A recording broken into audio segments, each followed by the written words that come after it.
Buongiorno, buongiorno, ciao a tutti. Spero che avete riposato bene, che avete preso un po' di aria anche dopo il grande giorno di ieri e che siete anche oggi pieni di energia per sentire gli ultimi interventi. Ecco, quindi per quelli che stanno arrivando, benvenuti, potete prendere posto. Allora, prima di tutto vorrei essere sicuro che le traduzioni stanno funzionando, quindi chi ne ha bisogno, per favore, se può collegarsi tramite lo Zoom e dirmi se vanno bene le traduzioni in inglese ed italiano. Anche la regia, se mi può confermare, stanno funzionando.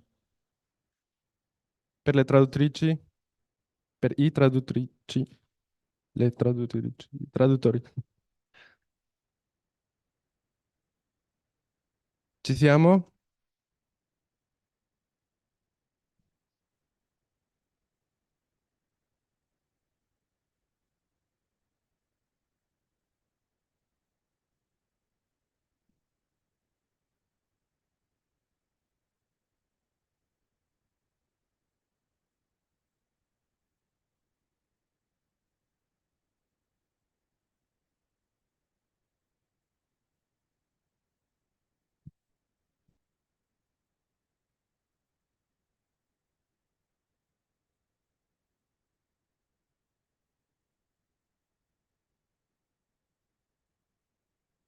Le traduzioni funzionano? Sì? It's working? The translation is working? No. Ok, ok. Ma se non ci sono traduzioni come? No.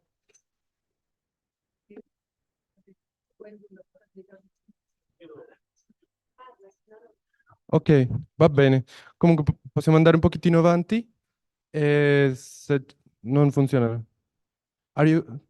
It's working? Your translation is working? No, it's not working. In Italian is working. In italiano tutti e due.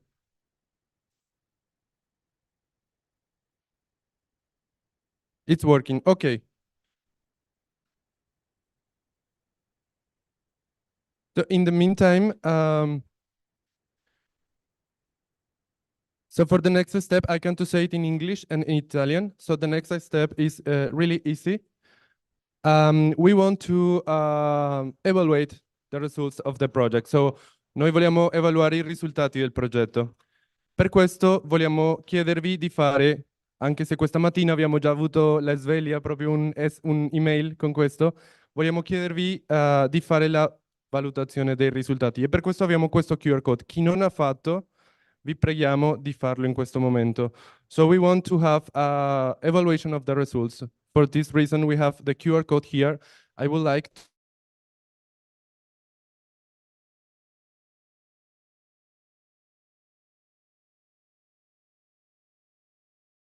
to, yes, and you have in your email this morning, we received the link in case you cannot to scan now the QR code. I hope the translation are working now. So, están funzionando. Stefania? Stanno funzionando. Ok.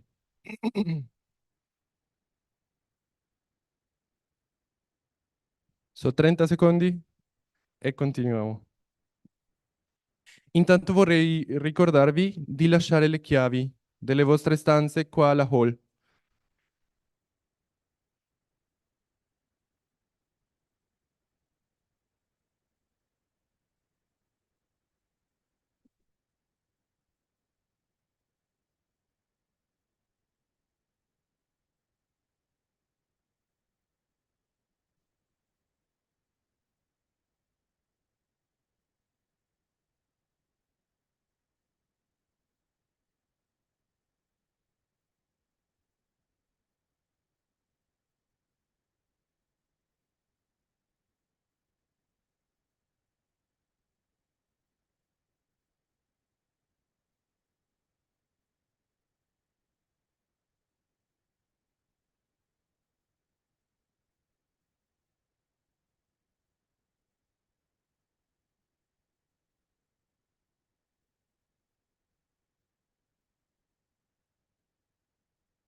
Bene, ci siamo? Quasi? Un minuto ancora e possiamo continuare.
Vorrei allora cominciare con qualcosa veramente molto molto importante ed è un piccolo annuncio. Dialop ha preparato per ciascuno di voi dei regali.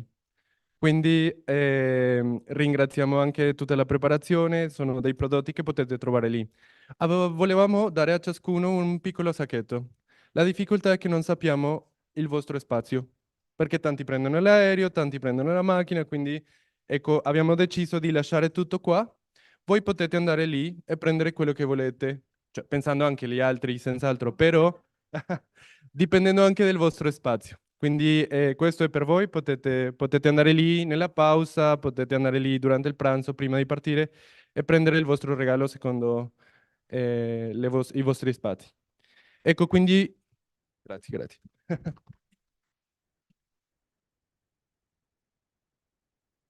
Quindi che sia anche questa l'opportunità di ringraziare soprattutto prima l'Istituto Universitario Sofia per darci l'opportunità di essere qua, di usare la struttura, ma anche allo staff, alla parte tecnica e specialmente ai traduttori e le traduttrici che sono dietro, che magari non vediamo, però hanno fatto un sforzo incredibile in questi giorni.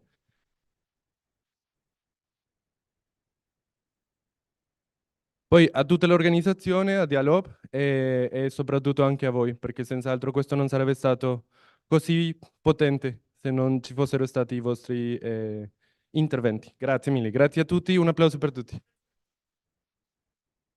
Ok, mi dicono anche per l'interno, traduzioni, i traduttori, le traduttrici possono venire a prendere i vostri regali anche qua in sala. E per ultimo, voglio approfittare di questo momento per ringraziarvi. Io dovrei partire prima della fine, quindi vi ringrazio veramente tantissimo anche per l'attenzione. È stato veramente un onore stare con voi e aiutare in questo incontro. Grazie mille, grazie Luisa. Adesso ci avviamo, andiamo subito con un primo intervento. Vorrei invitare a Alessandro Anderle. è proprio anche della casa, mi dicono.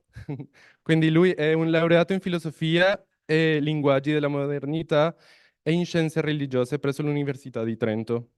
E sta svolgendo il suo dottorato qua, presso l'Universitario Istituto Sofia, nelle tematiche inerenti al rapporto tra uomo-animale e uomo-natura. Il titolo del suo intervento è Dall'antropologia filosofica alla trasformazione socio-ecologica, il ruolo della Laudato Si e l'approccio di Max Scheler. Grazie, buongiorno a tutti. Funziona? Sì, sì, ok. Ci troviamo in un punto cruciale della storia dell'umanità, dove le sfide socio-ecologiche e antropologiche stanno definendo l'agenda globale. Mentre l'umanità sta affrontando una crescente crisi di carattere ecologico caratterizzata da cambiamenti climatici, perdita di biodiversità e inquinamento ambientale, emerge parallelamente una crisi di stampo antropologico. Quest'ultima è legata alla concezione dell'essere umano, al suo posto nel mondo e al rapporto con l'ambiente e le altre forme di vita. Queste crisi richiedono una risposta radicale e innovativa, richiedono, come l'etimologia della parola vuole, che vengano operate delle scelte. Per affrontare tematiche complesse come quelle citate ci sembra essenziale adottare un approccio interdisciplinare che integri i contributi di diverse aree di ricerca. In particolare questo studio attingerà a risorse concettuali e metodologiche della filosofia, della teologia, delle scienze ambientali e sociali. L'obiettivo è costruire una comprensione allargata che tenda alla dimensione olistica delle sfide contemporanee, combinando approcci analitici e sintetici. La ricerca scientifica ci dice che il cambiamento climatico è una realtà innegabile, causata principalmente dalle emissioni di gas serra derivanti dalle attività umane. Secondo il rapporto dell'IPCC del 2021, il riscaldamento globale è già superiore agli 1,1 gradi centigradi rispetto al periodo preindustriale e potrebbe raggiungere il grado e mezzo entro il 2030. L'aumento della temperatura ha conseguenze gravi per gli ecosistemi, la biodiversità, la salute umana e la sicurezza alimentare. Gli ecosistemi stanno subendo pesanti perturbazioni a causa dell'innalzamento delle temperature medie. Si osserva una perdita di specie vegetali e animali, un aumento di malattie e di eventi di mortalità di massa.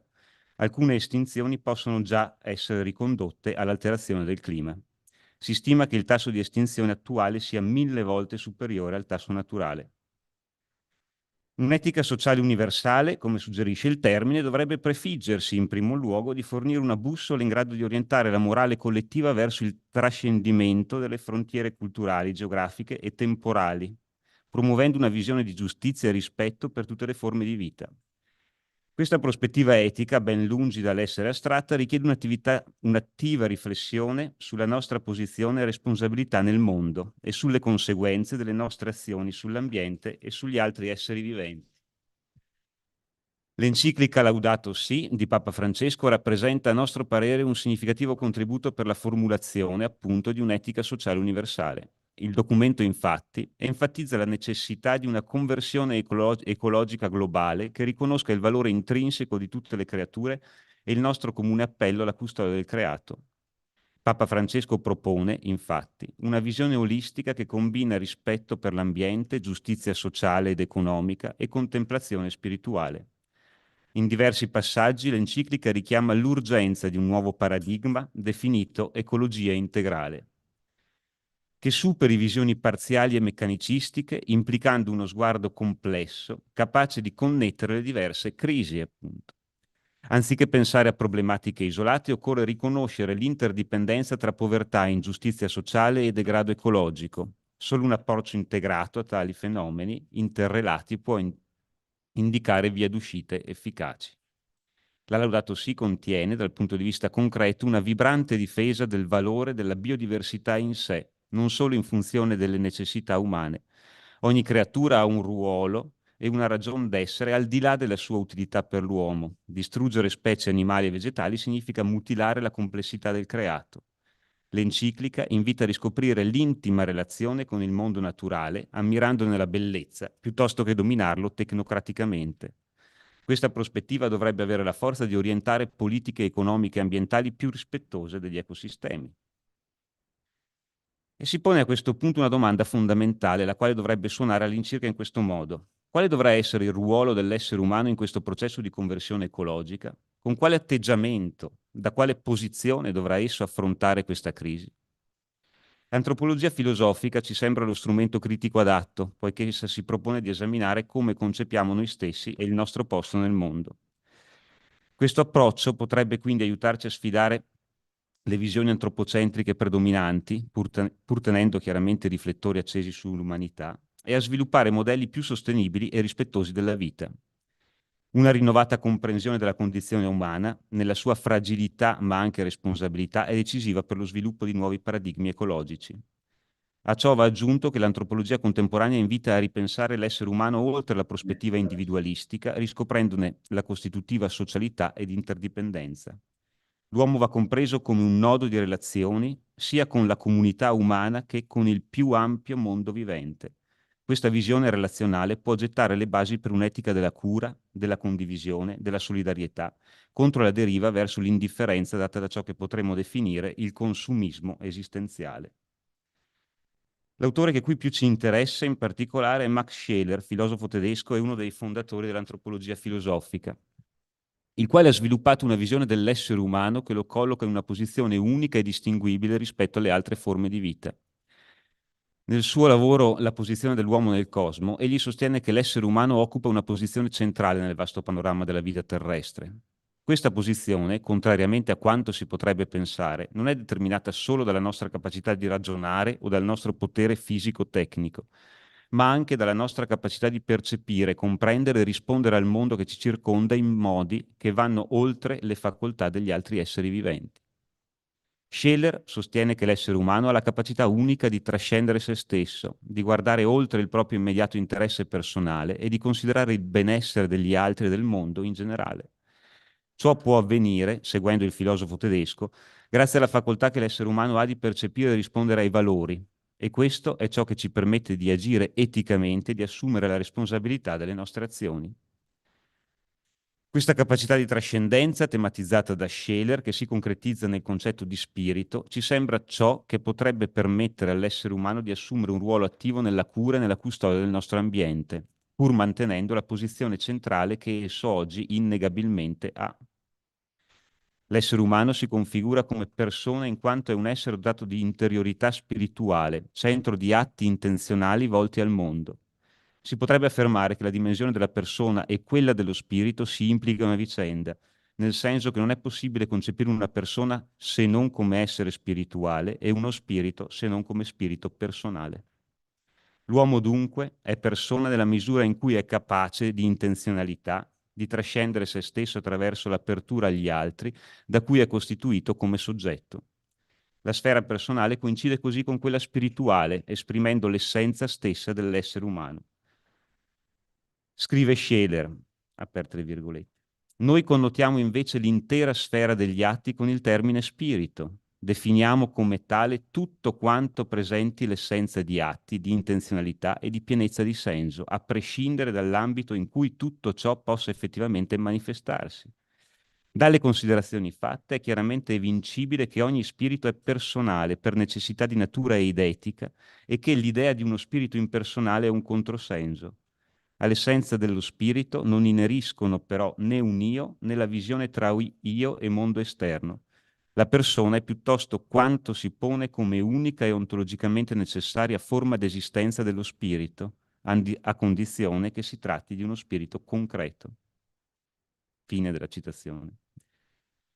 L'essere umano raggiunge pienamente se stesso solo esercitando le facoltà intellettive superiori dello spirito, mentre diviene via via più simile agli altri esseri viventi e quindi potenzialmente intercambiabile nel momento in cui si limiti alle mere funzioni biologiche.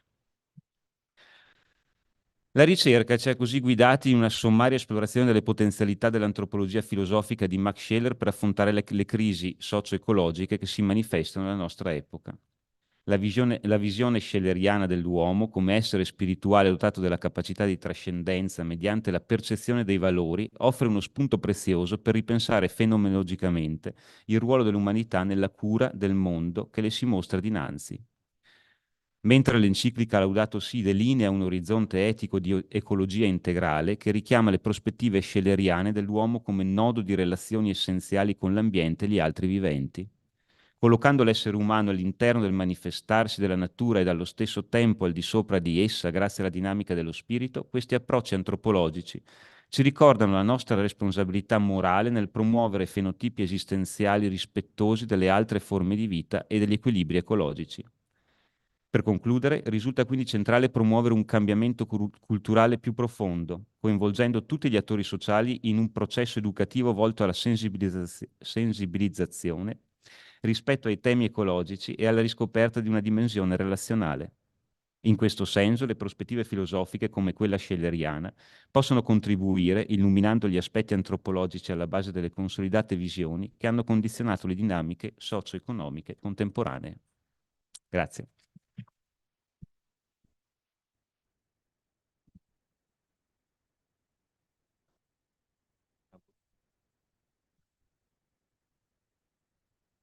Grazie mille.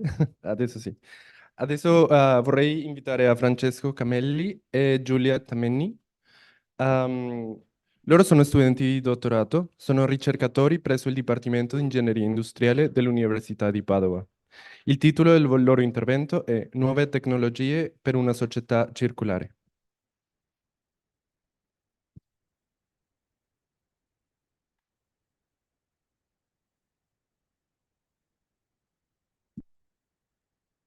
Grazie mille per questa gentile introduzione. Come detto, io sono Giulia Tameni e sono una dottoranda di economia circolare presso l'Università di... ok. Presso l'Università di Padova e il mio collega Francesco Cammelli sta svolgendo un dottorato per quanto riguarda l'individuazione di nuovi materiali per l'economia circolare. Oggi proporremo quindi un intervento più tecnico-scientifico per individuare nuove tecnologie per una società appunto circolare. Non c'è un PowerPoint. L'avevamo dato ieri, sì. Se no ce l'abbiamo anche avuto. No.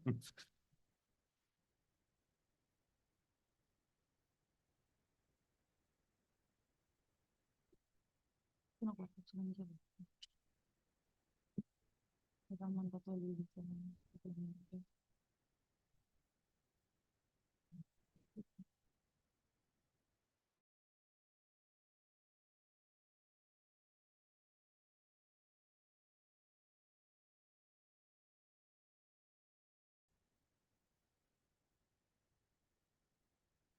Un attimo che carichiamo la presentazione.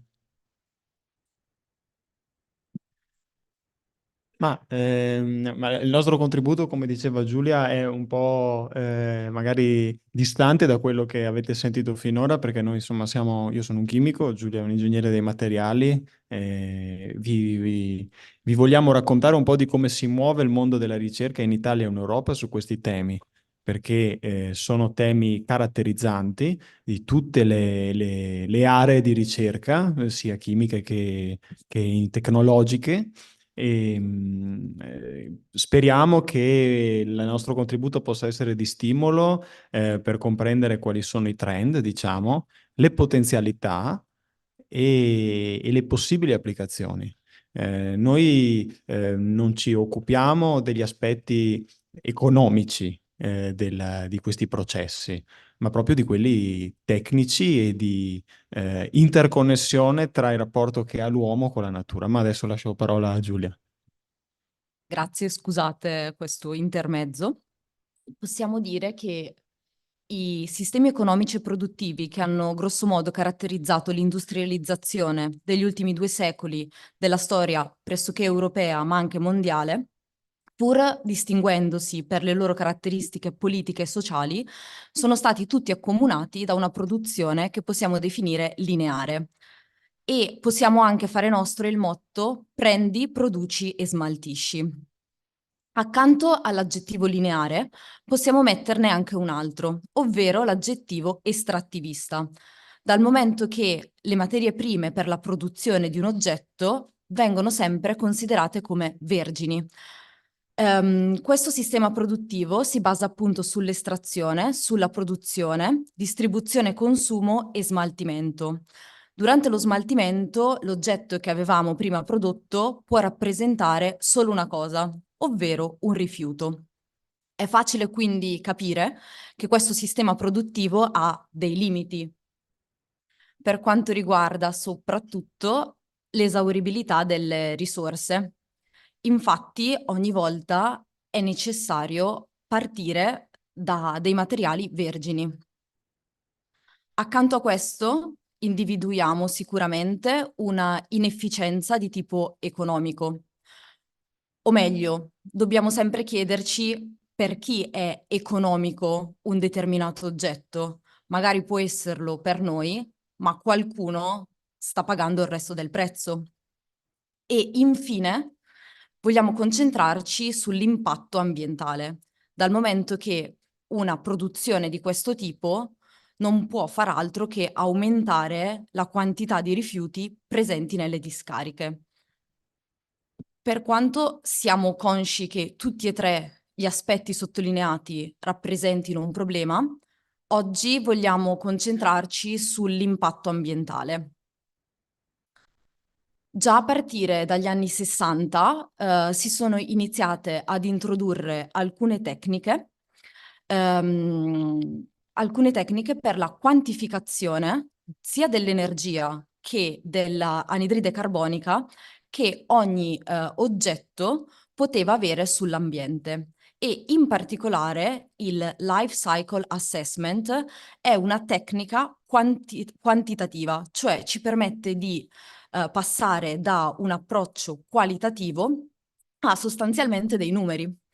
E l'oggetto viene studiato durante tutta la sua fase di vita, sia partendo dall'acquisizione delle materie prime fino ad arrivare al suo fine vita.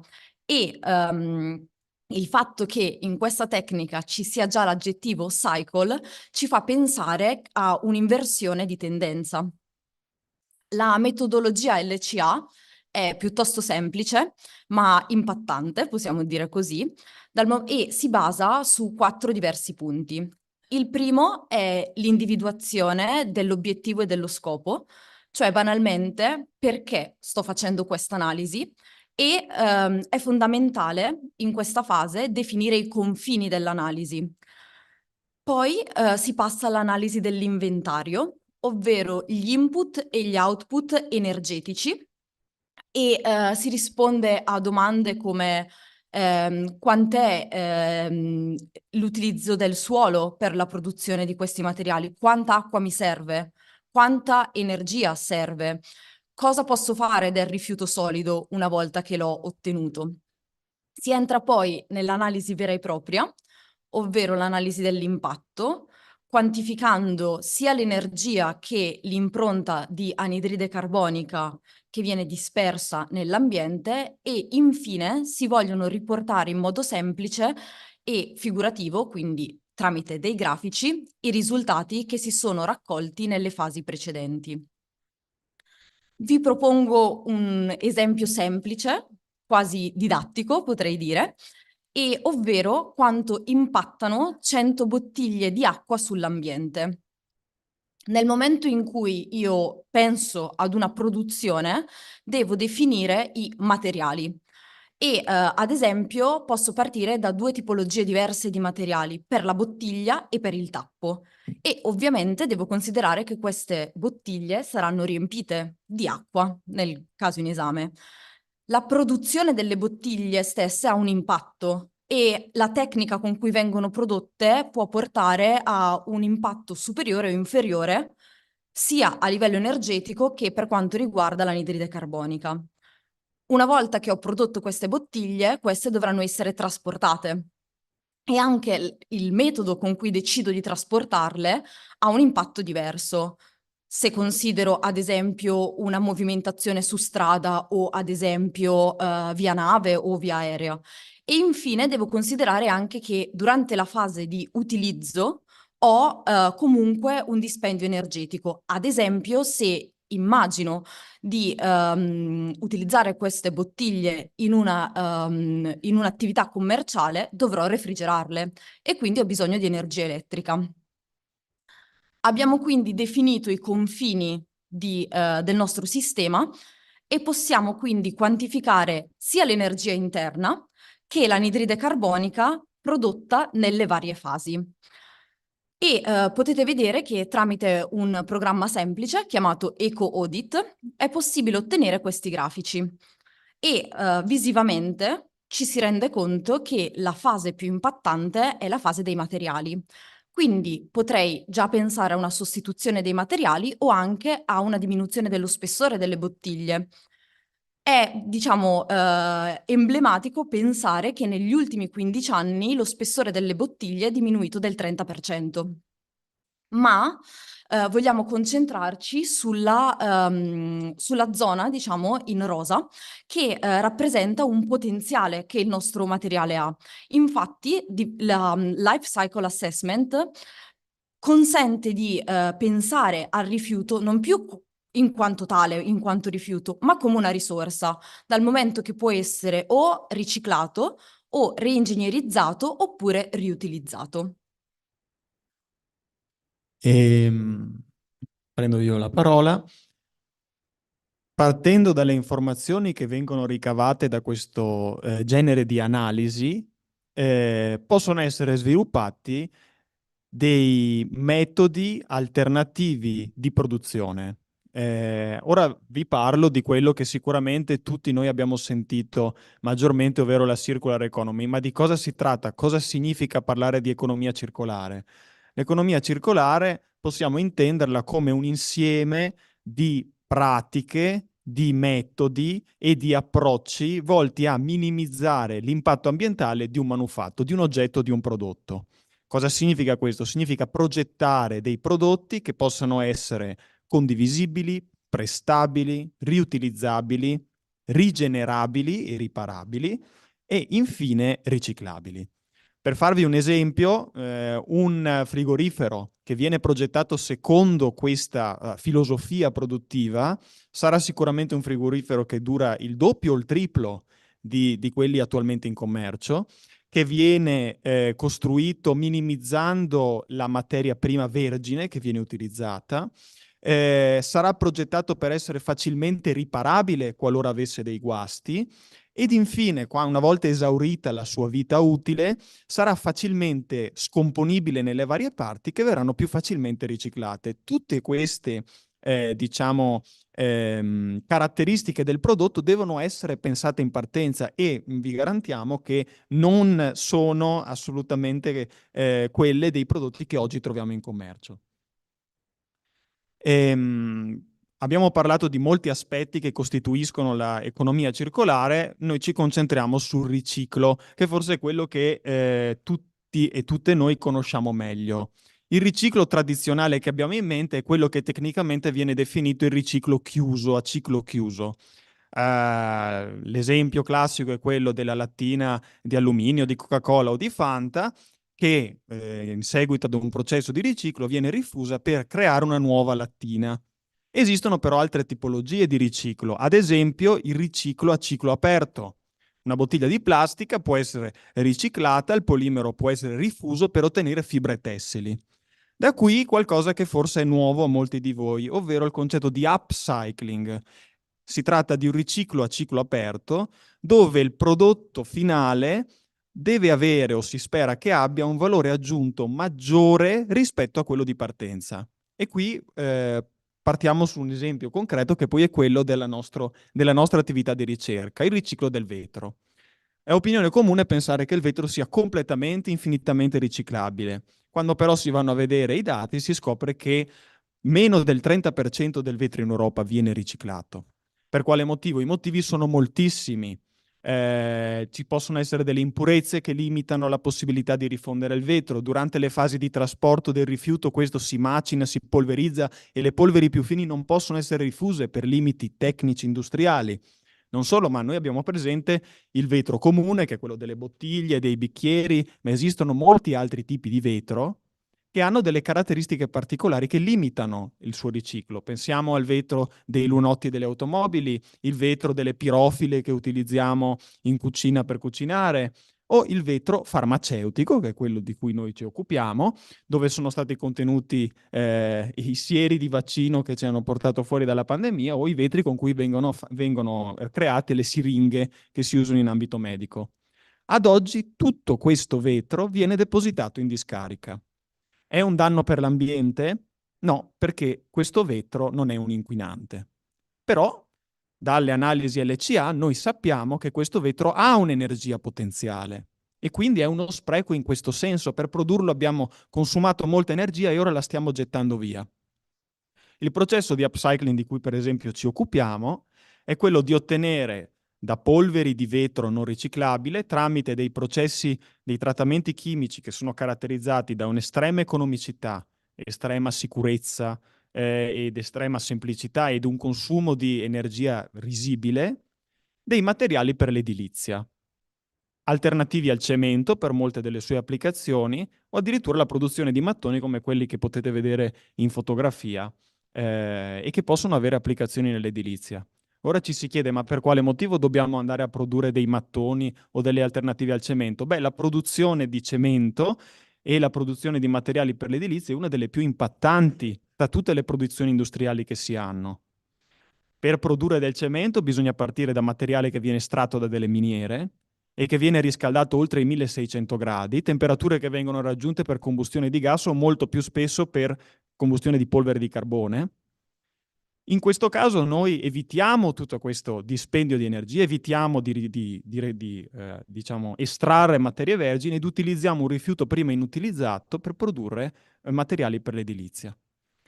Questo tipo di ricerca perché viene svolto? Ma in parte per quello che appunto è stato detto, sì, scritto nel Laudato Si e anche ribadito dal Pontefice durante l'incontro che alcuni di voi hanno avuto 2 giorni fa, ovvero cercare di essere e di creativi e di spremere le nostre meningi per provare a pensare dei modelli di produzione alternativi a quello presente e futuri.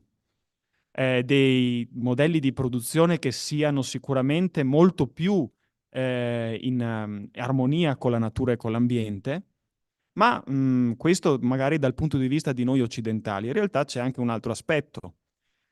Molti paesi in via di sviluppo trovano nella produzione, rimanendo sul nostro esempio, di materiali per l'edilizia, degli ostacoli di energia, di materie prime. Ed ecco quindi che lo sviluppo di processi semplici che partono da dei rifiuti e che sono caratterizzati da estrema economicità, semplicità e sicurezza possono permettere anche a paesi in via di sviluppo di sviluppare direttamente dei modelli industriali produttivi che siano sin da subito in armonia con l'ambiente. Ringrazio il nostro gruppo di ricerca che permette insomma di lavorare su questi campi, l'associazione Dialop, chi ci ospita all'Università Sofia e voi per l'ascolto.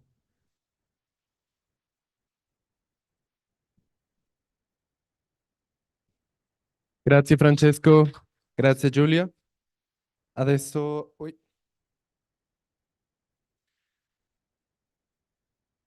bene, adesso vorrei invitare a Giulia Masotto e Angelo Morati.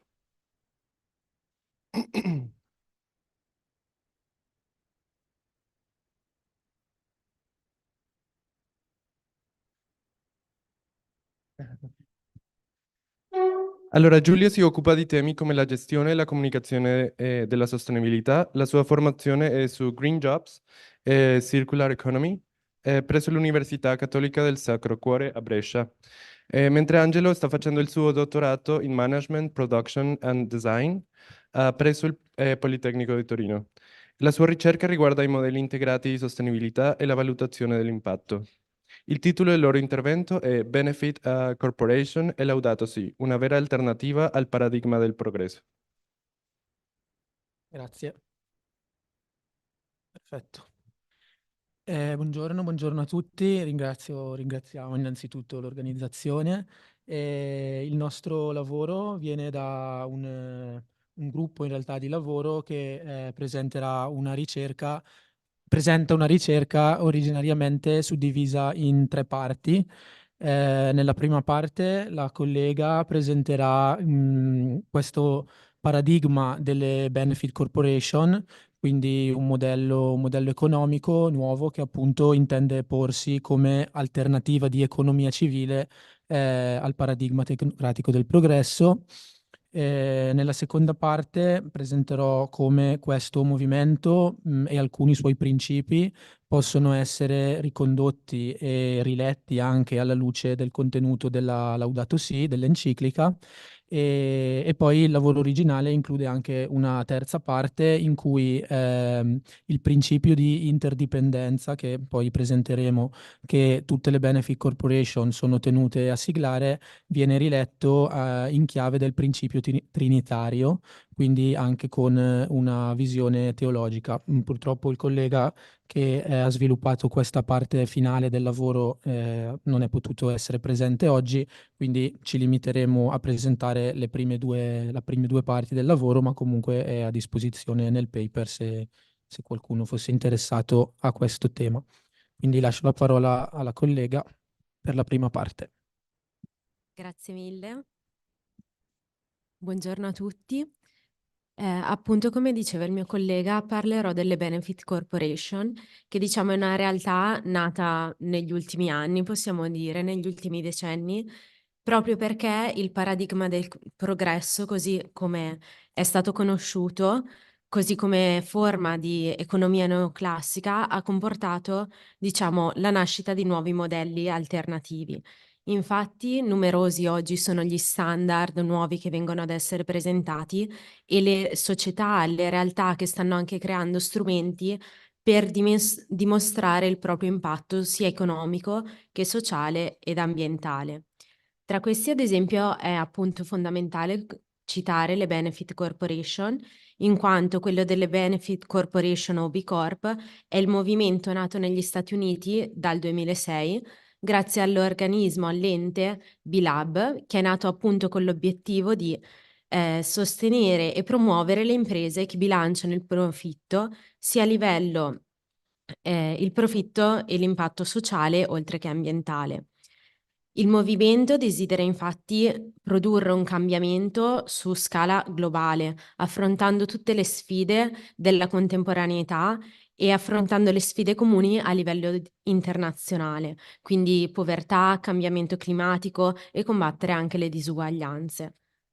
Ovviamente per raggiungere questo obiettivo serve una sorta di una certificazione, che è la certificazione appunto B Corp, al fine di identificare dei processi tramite i quali le aziende possano valutare effettivamente le proprie pratiche legate all'impresa sostenibile. Per ottenere questa certificazione serve superare il BIA, ossia il B Impact Assessment, che è una sorta di autovalutazione che ha l'obiettivo di verificare l'impatto generato dall'ente stesso. Attraverso questa certificazione, questo processo di autovalutazione, ci sono degli ambiti che vanno ad essere studiati, identificati, che vengono ad essere definite come 5 aree di impatto: lavoratori, ambiente, clienti, comunità e governance. L'azienda per ottenere la certificazione deve raggiungere almeno 80 punti su un massimo di 200 e se supera con successo tutto questo processo arriverà ad un audit successivo con l'ente certificatore. Dopo di questo potrà firmare una dichiarazione di interdipendenza ed entrare effettivamente a far parte del movimento globale delle B Corp. Ovviamente dal 2006 ad oggi sono molti gli sviluppi e le B Corp hanno avuto appunto dei cambiamenti anche interni all'organismo stesso. Infatti ad oggi è una community mondiale in continua espansione che ad oggi conta quasi 8.000 imprese e che hanno deciso di misurare il proprio impatto. Il movimento comunque si è espanso anche all'interno del contesto italiano a partire dal 2013, quando è stata certificata la prima impresa, e le aziende che ad oggi sono state riconosciute sono oltre 265, che tutti questi settori di cui fanno parte queste imprese sono oltre 90 settori merceologici, quindi questo ci dà l'idea anche dell'impatto su diverse realtà.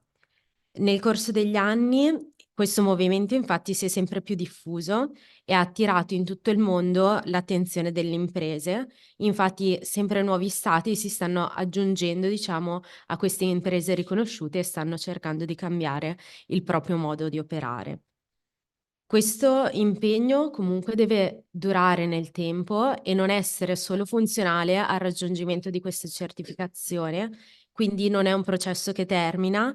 Proprio per questo la certificazione B Corp spinge le imprese ad attuare un cambiamento interno continuo e per questo motivo ogni 3 anni ehm, l'ente certificatore richiede una sorta di ricertificazione degli standard delle imprese per assicurare che l'impresa si impegni comunque anche nel tempo per generare un impatto positivo, così che anche gli standard di sostenibilità molto alti che sono stati raggiunti riescano a perdurare nel tempo. La valutazione, il rinnovo della valutazione è simile rispetto alla valutazione iniziale, tuttavia ci possono anche essere ci può essere una modifica dei criteri di valutazione. Infatti ad oggi, ad esempio, i criteri sono in una fase di rimodifica. Ad oggi, proprio in questo mese, l'ente certificatore è in una fase di riconsultazione. Infatti, tra le proposte vi è l'idea che per ottenere la certificazione le imprese debbano non più raggiungere 80 punti su 100 in generale, raggiungendo appunto le 5 aree di impatto, ma debbano raggiungere un minimo stabilito che vada per ogni area di impatto. Quindi se prima c'era questa distinzione, ad oggi le imprese si devono impegnare in tutte le 5 aree. Inoltre, una seconda proposta fa riferimento al fatto che le aziende debbano dimostrare un miglioramento concreto delle proprie azioni, superando in fase di ricertificazione il proprio punteggio iniziale, quindi ottenuto nei 3 anni precedenti. Ovviamente è importante anche sottolineare che la formazione della comunità internazionale delle B Corp è sempre più coesa, sempre più in crescita. Infatti per le B Corp vengono anche sempre organizzati eventi apposta per appunto amplificare le voci diseguali di queste imprese che si stanno impegnando per raggiungere obiettivi nuovi. Ovviamente questo è un brand unificante e serve anche all'interno delle imprese stesse la consapevolezza di restare uniti e collaborare per portare avanti appunto l'obiettivo comune. Oggi sono solo gli enti for profit che possono richiedere la certificazione, tuttavia i principi e i valori che sono anche all'interno della dichiarazione di interdipendenza possono essere condivisi anche da altri enti e da altre tipologie di organizzazione. Quindi questo è anche un modo di unificare tutto l'insieme delle organizzazioni presenti. Ovviamente bisogna sottolineare che la mission dell'impresa che adotta un orientamento sociale aderendo a questo movimento internazionale si arricchisce non solo considerando cosa si fa, ma anche come si fa e con quali finalità, anche attraverso lo studio dei valori che diciamo vengono a stare alla base. Sì, come riportato appunto per ottenere questa certificazione, una volta concluso il processo di verifica, ogni azienda è chiamata a firmare questa dichiarazione di interdipendenza.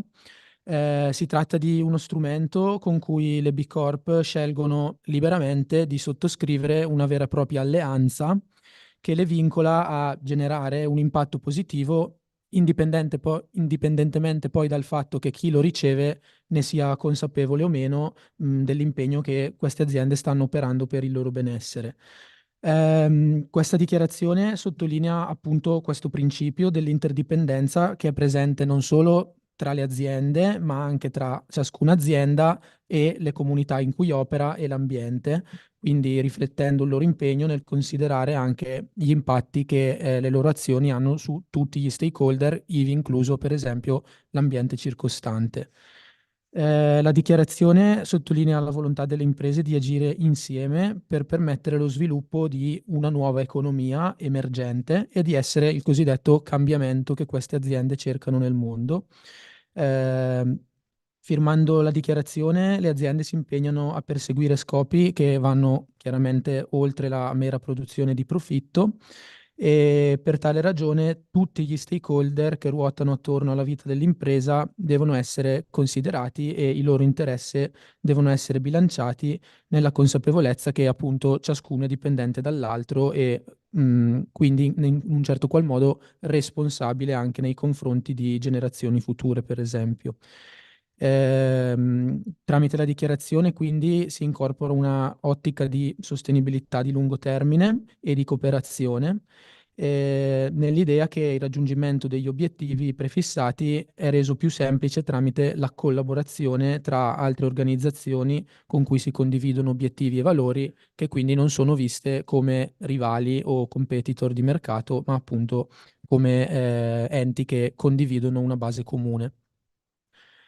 Ehm, Esaminando la dichiarazione di interdipendenza, si può notare che al suo interno vi sono alcuni passaggi in cui è mostrata una chiara attenzione verso il tema del nuovo paradigma economico, sociale e ambientale che mette al centro la persona umana in modo integrale. C'è un estratto della dichiarazione che appunto dice che, riportato testualmente, immaginiamo un nuovo settore dell'economia che attraverso la forza delle aziende crei beneficio per tutti. Per fare questo riconosciamo che ognuno di noi è dipendente dall'altro e perciò responsabile di ciascun altro e delle generazioni future.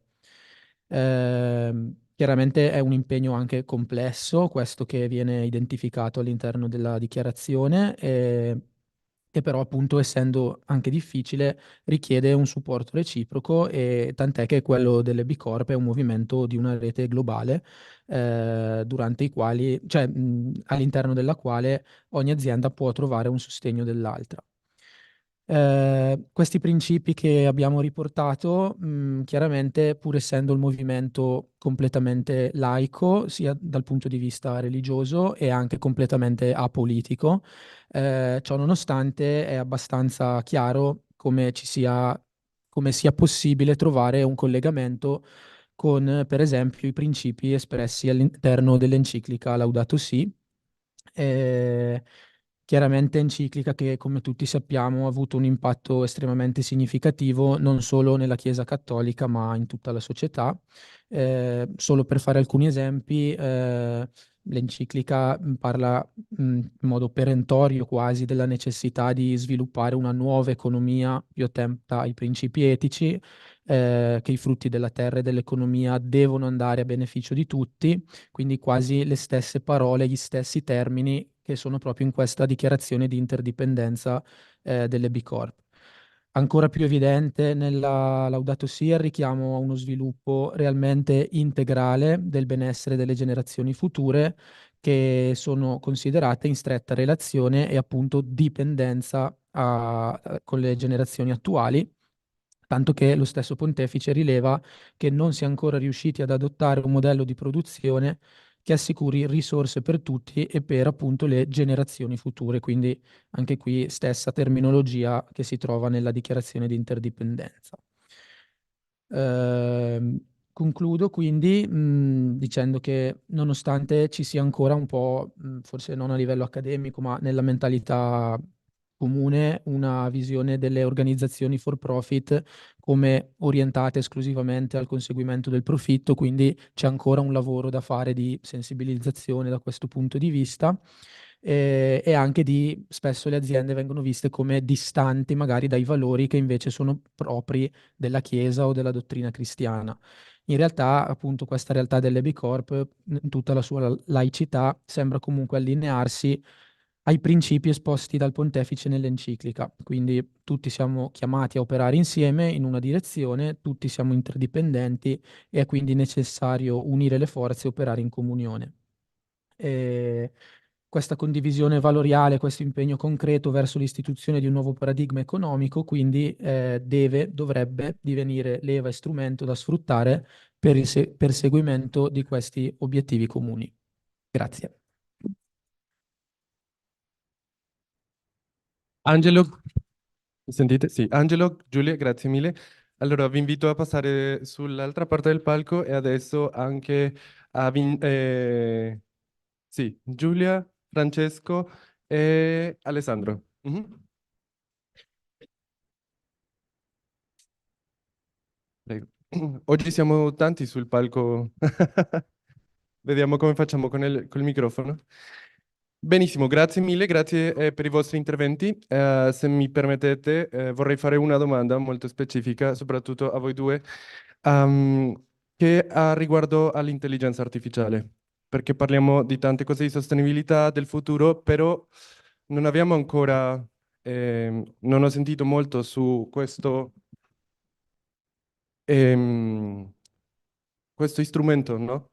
E per me è una grande preoccupazione capire come il ruolo dell'intelligenza artificiale nel futuro, soprattutto nella sfida che abbiamo di confrontarci, diciamo, con le nuove generazioni, ma anche a questa situazione di sostenibilità che abbiamo adesso.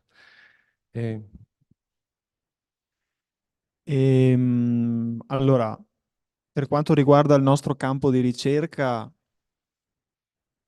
l'utilizzo dell'intelligenza artificiale è assente o comunque estremamente marginale, perché si tratta di una ricerca applicativa, sperimentale, e quindi insomma in laboratorio ci andiamo noi, non ci può andare un computer per ora.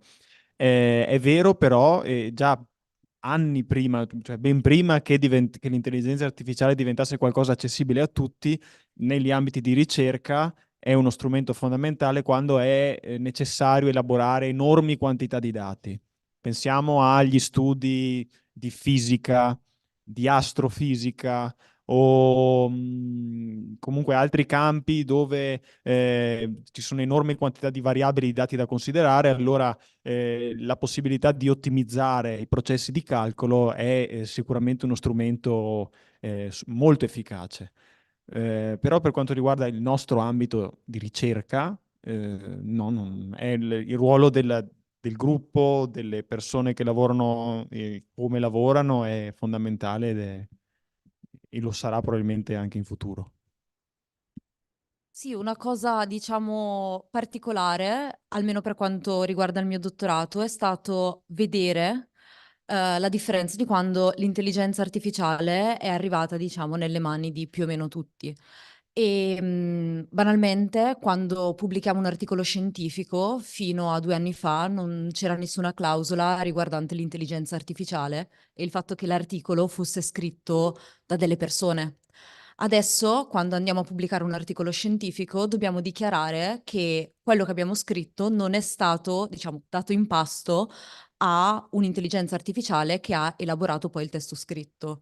Quindi sì, è vero che dal punto di vista prettamente scientifico, soprattutto nel nostro ambito, più diciamo quasi manifatturiero, non rientra l'intelligenza artificiale, ma per quanto riguarda invece la parte di pubblicazione c'è comunque un'attenzione e una limitazione all'utilizzo per ora dell'intelligenza artificiale. Benissimo, grazie. Sì, è un commento su integrare questo, no? In tutti gli aspetti, perché alla fine è come l'internet, esploderà in un momento e ci coprirà tutti i campi di ricerca, tutti i campi di azione. Ecco, qualche altro commento? Posso dire due cose io Assolutamente sì. sull'intelligenza artificiale, dal punto di vista filosofico, se mi lascia. Beh, le ricerche sono ancora pochine, c'è un filosofo francese, Henri Sadin, che si è occupato abbastanza dell'intelligenza artificiale. Diciamo che ci sarebbero da chiarire alcune cose. Pian pianino sembra che ci affideremo sempre di più all'intelligenza artificiale come se fosse un oracolo. D'altra parte l'intelligenza artificiale ci dà delle risposte con certezza, non ci dà la verità, ma dà la certezza, perché l'elaborazione di dati che l'intelligenza artificiale può fare chiaramente è assolutamente imparagonabile al nostro. Ma forse uno dei rischi che può un po' trascendere l'argomento, ma che si vede nell'intelligenza artificiale è che assume sempre più le fattezze di un organo performativo per noi. banalmente Google Maps è una forma di intelligenza artificiale e ci dice dove andare, non scegliamo più noi la strada da intraprendere quando. E questo chiaramente è un esempio, ma sembra che la direzione sia sempre più quella, no? Le macchine che si guideranno da sole, la scelta dei candidati durante un colloquio di lavoro verrà effettuata probabilmente grazie a tecniche, anzi già vengono utilizzate tecniche di intelligenza artificiale. Ieri Google ha licenziato 1000 persone perché l'intelligenza artificiale può sopperire al lavoro di queste 1000 persone. Quindi il rapporto sarà sicuramente bivalente, no? Bene e male. Dovrebbe essere utilizzata come uno strumento, ma per essere utilizzata come uno strumento dovremmo in qualche modo gestirne il possesso. L'intelligenza artificiale non è di tutti. L'intelligenza artificiale è delle big company che utilizzano i nostri e che non lo fanno per beneficenza, per valori filantropici tendenzialmente, ma per utilizzare i dati per venderci prodotti. Questo è fondamentalmente, no? La questione, sempre più adatti a noi, cuciti su misura, inducendo un pochino. Non dobbiamo immaginarci, credo, l'intelligenza artificiale come una nuova forma di potere opprimente, ma più che altro un soft power che ci accompagna quotidianamente, indirizzandoci senza farci capire che in realtà è lui che prende le decisioni per noi. Questo forse è il rischio principale, credo. Vabbè. Grazie. Prego. Io volevo chiedere a Giulia e Angelo come, dati i numeri che ci avete dato per esempio sull'Italia, no? 90 settori e 260 o qualcosa aziende, quindi 3 aziende più o meno per settore in media, anche se chiaramente la media. La domanda che mi si pone rispetto al tema dell'interdipendenza è: in un processo ancora iniziale, in cui, come dire, il numero di aziende in ogni settore è abbastanza ridotto, come si lavora come dire, sull'indotto, sul fatto che alcune imprese dipendono da altre imprese? Queste imprese da cui dipendono possono non essere illuminate da principi simili. Ecco, come si stanno costruendo le alleanze in modo tale da cercare appunto di rafforzare le imprese che si impegnano in questo percorso, che comunque richiede, no, un certo impegno, quando poi gli altri da cui dipendono magari non se ne fregano di questi stessi valori.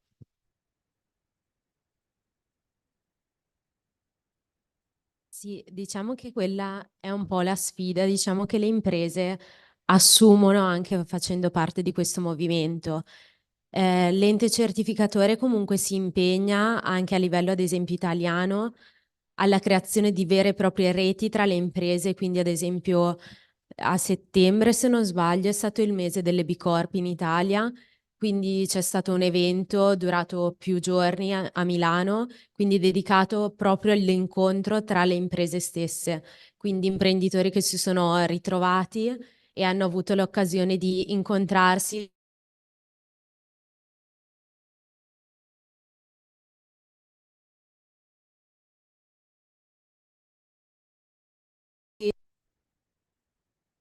Imprese che sono entrate a far parte del movimento nel 2013 e imprese che magari sono appena entrate a far parte del movimento possono anche avere un momento di collaborazione, scambio di consigli, e anche ad esempio mensilmente c'è un vero e proprio incontro, seppur in via Zoom, quindi telematica, in cui le imprese possono incontrarsi, parlare di nuovi eventi, nuove prospettive, le imprese possono proporsi.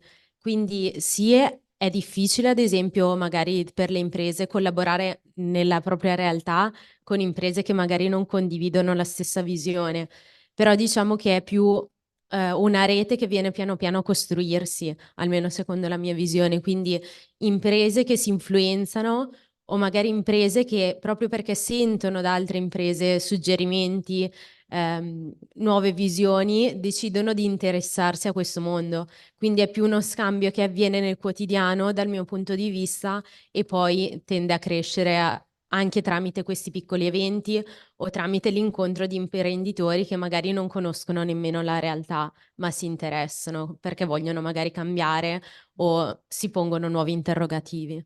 Grazie. Ah, Sì, ecco, diciamo che il fatto che ci sia questa anche competizione non solo economica ma anche valoriale tra chi magari decide di aderire al movimento e altre aziende dello stesso settore che invece si limitano, diciamo, a perseguire il proprio profitto, è anche sfidante nella misura in cui aderire a dei principi etici valoriali di rispetto per l'ambiente e per la comunità non dovrebbe essere non dovrebbe essere penalizzante, anzi, al contrario, non ci sono ancora tantissimi studi, ma ne stanno nascendo che cercano appunto correlazione tra aderire a un movimento come quello delle benefit o comunque essere socialmente e ambientalmente responsabili con parallelamente anche aumenti del profitto. Quindi dovrebbe essere anzi chi non aderisce al movimento che vedendo quanto questo è virtuoso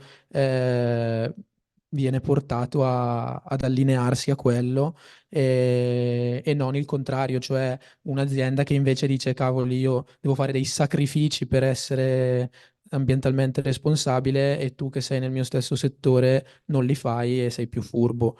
Dovrebbe un po' essere il contrario, o almeno è quello che si sta cercando di creare. Yes, I have a question. I think it was interesting to have in the same session the technological approach of circular thinking and also then the business-related approach of sustainability. I have a question for you. Well, in thinking in terms of circular economy and circular, you develop new products, that's from the technological side. It's very interesting, but it creates also new challenges.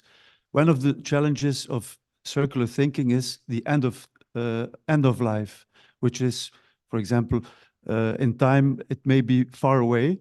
So it's a kind of, in some cases, let's say, postpone the problem to the future generation. You can resolve this by what you do in reuse or recycle products today. But then there is another challenge, which is the cost, which in many cases is also more elevated than. So I think in technological innovation and finding new solutions, you need the also right business models. So to what extent do you consider in a parallel way the technological innovation together with the business solution that needs to be also taken into consideration in order to make it successful? Yeah. Well, let's say that our job is a job of research and of development of some new technical devices. Then another question is... Ah sì, certo, va bene. Parlo in italiano. Dico che il nostro è un lavoro di ricerca e di individuazione di strumenti tecnologici. È un lavoro scientifico, internazionale, molto interdisciplinare. Un altro discorso è in che generi di sistemi economici e con che finalità queste tecnologie vengono applicate. Perché, almeno questo è il mio punto di vista, c'è sicuramente interesse in ricerche come quelle che facciamo, anche pensando, ah bene, posso avere profitto anche dai rifiuti che produco. Non, ah bene, visto che i miei rifiuti possono essere utilizzati per produrre questi manufatti, posso produrre di meno. E qui sono tutte scelte etiche, politiche, che dipendono da anche organi più grandi della nostra nazione, forse anche più grandi della comunità europea. Sicuramente il fattore etico in questo caso è determinante. Noi, non solo noi chiaramente, le migliaia di persone, centinaia di migliaia di persone che in tutto il mondo si applicano su queste tematiche, generiamo e costruiamo degli strumenti. Poi dovrà essere la società, la politica, ma non solo, anche la società civile a decidere come utilizzare questi strumenti. E riguardo la generazione, il rimandare al futuro la questione dei rifiuti, in realtà non è del tutto vero, perché chi si occupa per esempio di fare studi sulla life cycle assessment, o per esempio noi che lavoriamo proprio sui rifiuti, noi cerchiamo di dare una vita diversa al rifiuto, e alla fine anche i prodotti che vi abbiamo mostrato, sì certo possono essere riciclati in due, tre, possono anche avere 2 o 3 vite successive. Noi abbiamo presentato solo una parte dei nostri lavori, poi sì, alla termine di tutto vengono depositati in discarica, ma come vi dicevo, nel nostro caso si tratta di vetro, insomma, è un derivato della sabbia. Noi semplicemente allunghiamo la vita utile di questi prodotti, ma non risultano dannosi per l'ambiente, ecco. È come dire, sì, sabbia, ecco. Benissimo, grazie mille. Adesso forse facciamo una piccola pausa, facciamo 15 minuti, ci prendiamo un caffè, un bel respiro e torniamo poi per il prossimo blocco. Torniamo in 15 minuti. Alle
So hello, we are starting again with the next part of the presentations. The first one will be connected via Zoom. Helmut Maurer. He's the responsible for sustainable chemicals at the European Commission. Oh, come on, take a seat. So Helmut Maurer is the responsible for sustainable chemicals at the European Commission and the senior expert and responsible in DG Environment for questions around circular economy and chemicals. The title of his presentation is The European Green Deal Between Aspiration and Reality. Thank you, Helmut, for being here. You have the floor.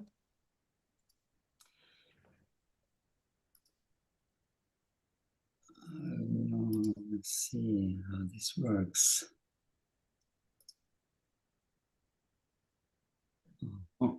So good morning, everybody.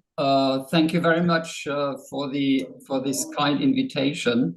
You see, I'm still struggling with the presentation I've prepared for you.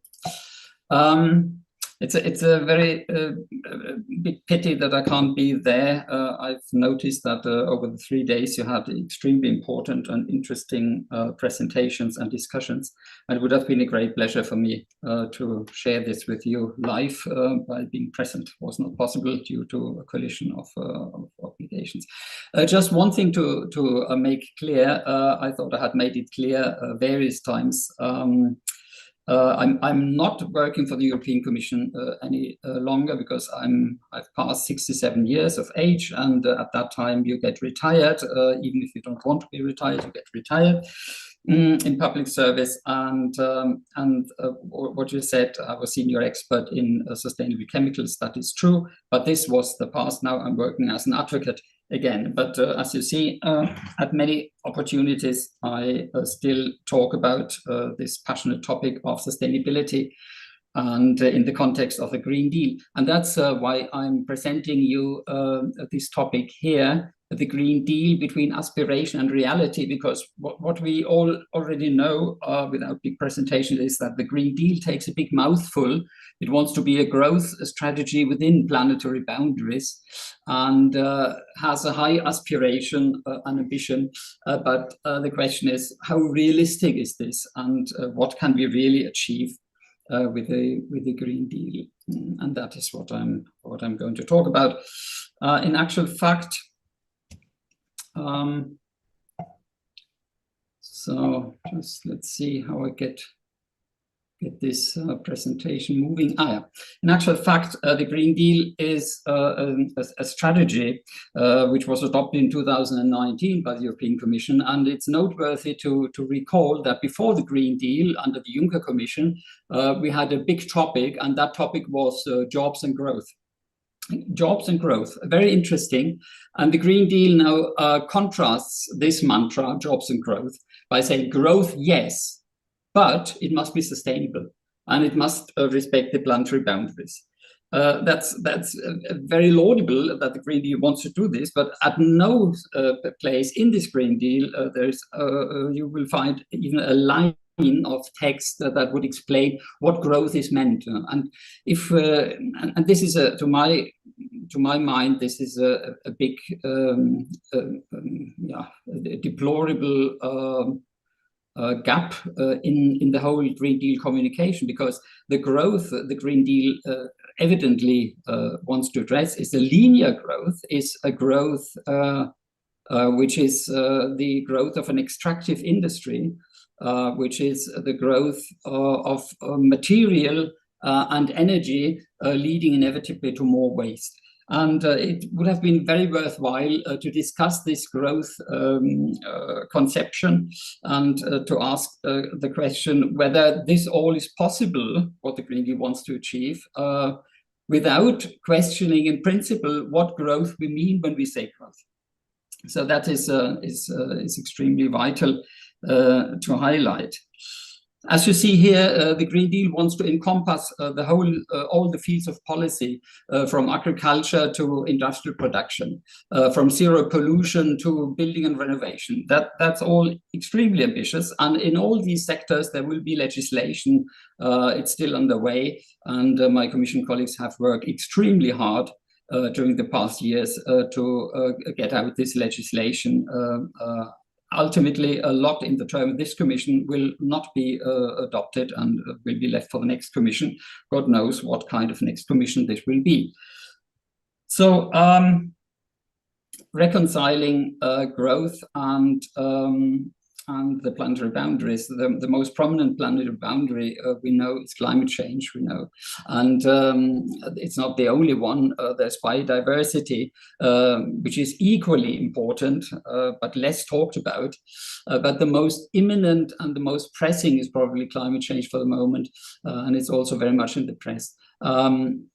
The strategy of the Green Deal wants to be climate neutral by 2050, and the intermediate result by 2030 shall be that we reduce CO2 emissions by 55% compared to pre-industrial times, or compared to a certain year in the close past. For that purpose, various measures were adopted. From the 12 measures adopted, I have only quoted a few, which have been in the press and which ring us a bell probably. This is emission standards for cars.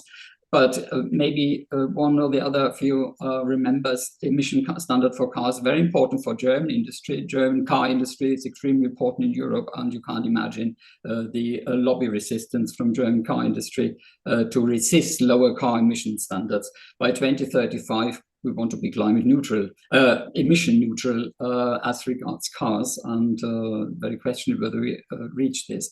Renewable energy must be increased, very obvious. 310 million tons of CO2 shall be removed by biological means, by renaturalization of land, or wetland in particular. And this is taken very serious, and there's action on national level underway to make this happen. The emission trading system has been reformed. The emission trading price must rise, and it will rise, but still modestly up to 40 euro per ton emission of CO2, and it has to rise up to 120 at least before you can say that emission trading has a noticeable effect on CO2 emission reduction. And that we have a carbon border adjustment mechanism to be applied, which means that imports from outside the European Union, which are carbon intensive, have to be taxed at the EU borders to avoid that less carbon intensive but more costly production in Europe is at a loss in relation to international competition. That's a very, very important and vital instrument which must be applied, and which is crucial for the success of the Green Deal in the European Union, because if our economy falters because we can't compete on the international market, then we haven't won anything anyway. So I've already said there are more planetary boundaries, and I just want to recall that one of the planetary boundaries that we also have is resources. Resources are not endless, as everyone knows. Just to give you a figure, 80 million tons of natural resources have been mined every year in the year 2018 or 2019, I think. The OECD says by 2050 or 2060, this will have doubled to 160 billion tons of resources. What does that mean? We all know resources and energy are used to make products, the products we are consuming, our highly consumptive northern hemisphere societies. And this is all linked to CO2 pollution. So more resources, more pollution, more waste, and to get this under control, the European Commission is very strongly focused on the concept that has been highlighted in the past days in your conference as well. I've noticed that the circular economy. What is the circular economy? Circular economy is a concept which is opposed to linear economy, which is based on the narrative of that it would be possible to instead of wasting raw materials at the end of life of a product, you could recycle and reintroduce these recyclates into the production process and create a closed circle in a way. We know very perfectly that closed circles are rarely possible. In metals, they might be possible, but strictly speaking, chemically and physically speaking, even there are only possible to 99%. But where they're definitely not possible is, for instance, in plastics. And in all our fashion, in all our most consumption products, not possible. And recycling there means just downcycling in most cases, not in all cases, but in most cases, which means, again, a cascading use of resources. But at the end of the cascade, there is waste, and this waste needs to be deposited, burned, or disposed of. Otherwise, mostly or very often, far too often, it goes into the marine environment in terms of plastic, for instance.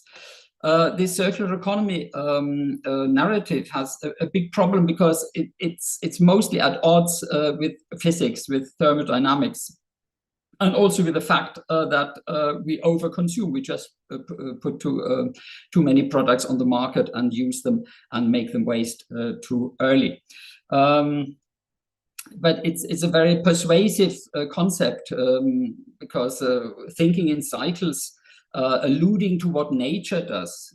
A tree loses its leaves. The leaves are composted and naturally, give new a material for the tree to grow further, and so on. Nice natural circles. This is not possible and mimicable in the technosphere.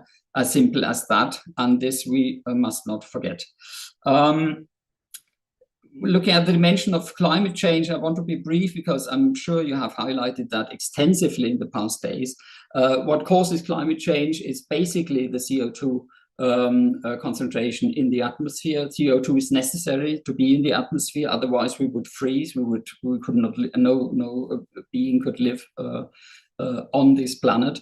So we have to have a certain CO2 concentration. And when you see here the last 400,000 years, it's never been higher than 300 ppm, parts per million, per cubic meter in the atmosphere. And all of a sudden, at the end of 1950, the period when we say the great acceleration of industrial production starts, CO2 levels go through the ceiling and have reached today 420 ppm. Scientists say if we have reached 450 ppm, we have probably reached a tipping point which makes climate change entirely uncontrollable, and we don't want to experience that. Therefore, in Paris, the nations agreed to make a plan in 2015, by the way, and to define their national contributions to limit CO2 emissions. And that is what Cicero Institute has collated quite recently in 2021. Look at where do we get by 2100 if all the countries fulfill their promises given at Paris. And surprise, surprise, what you see here is that even then, we reach a temperature increase by 2100 of more than 2 degrees centigrade, 2.7 centigrade. These are estimates, but they're pretty accurate estimates.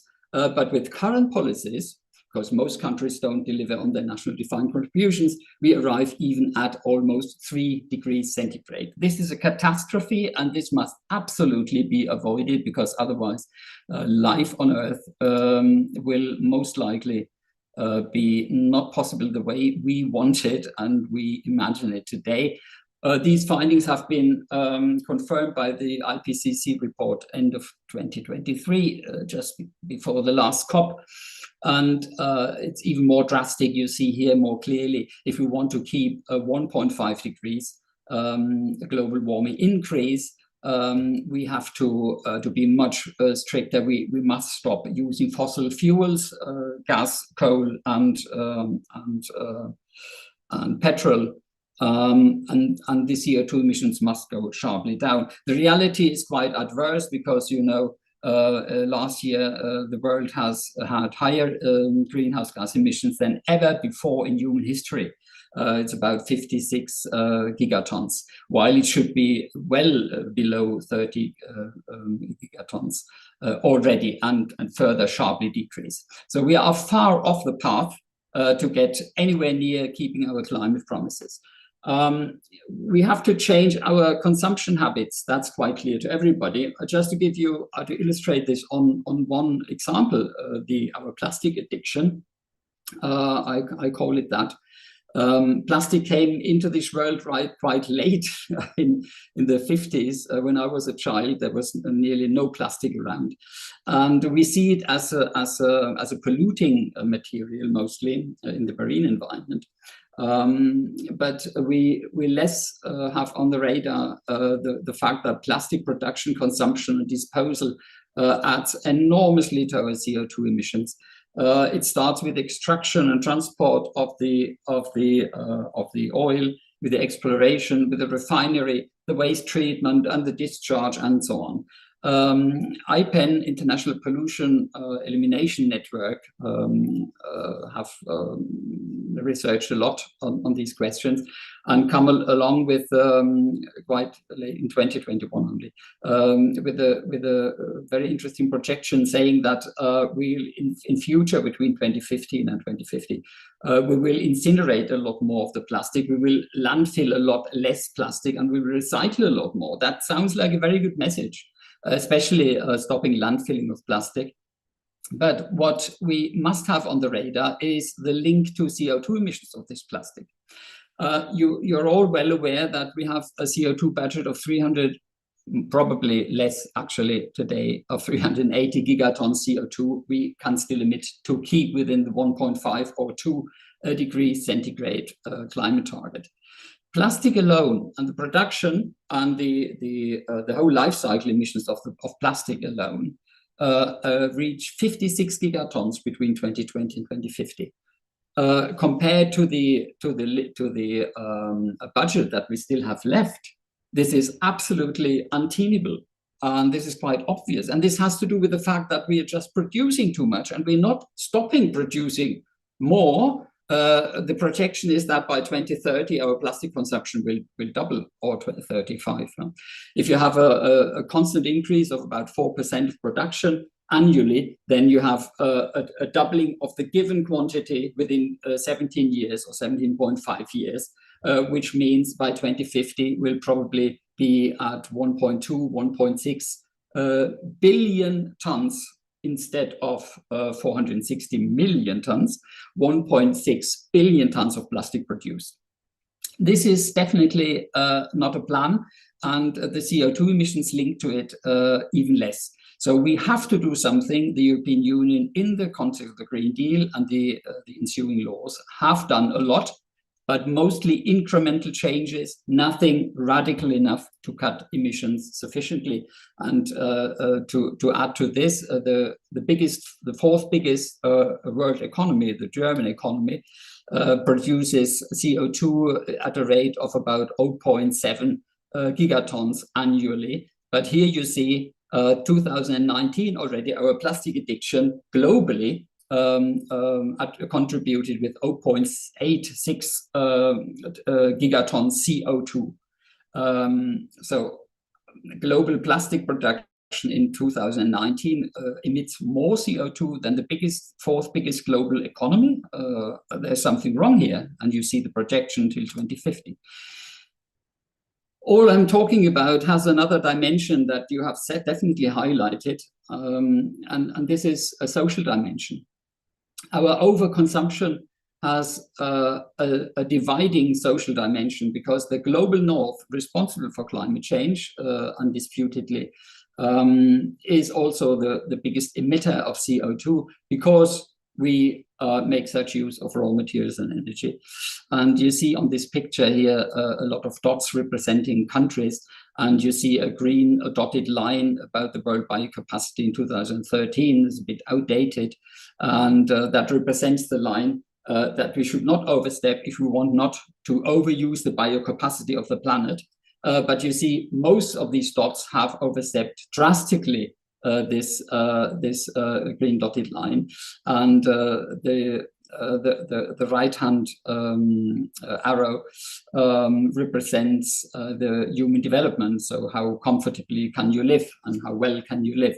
And you see there's a correlation. The higher the human development, the higher the more the overstepping of the planetary boundaries. So there's a clear context. And if you ask yourself, where will the world be most likely in 2050 or 2100? Then the answer is very clear. Poor countries want to be where rich countries are. And if we do not change the system in which we make economy, then what will happen is that CO2 emissions go through the ceiling, and we ruin the basis of our existence as humans, and not our only existence, but existence of all life on this planet. This is quite clear. And the World Overshoot Day, you're very familiar with it, is a measurement showing that when in the year would we have to stop all industrial production and consumption, this World Overshoot Day, without overstepping planetary boundaries, without overstepping the world capacity. And in Germany, for instance, or in Europe, this World Overshoot Day is around June or end of May. Now, then we should stop living or acting industrially or consuming. And the green dots here you see is the countries currently not having any World Overshoot Day. And where do these countries want to go? They want to go where we are, so they will also be uncolored if you look at such a slide, let's say in 20, 30 years. That is definitely not a plan. So up to here, we could already say that we massively continue to overstep planetary boundaries, although we have policies in place that have as their objective to stop overstepping planetary boundaries. We are far away from this. Biodiversity loss goes on without any change, noteworthy change. Chemical pollution continues despite our politics to curb chemical pollution. And once we put those policies in place, there's immediate reaction, fierce reaction, strong reaction on the European level by all kinds of chemical lobbies and others.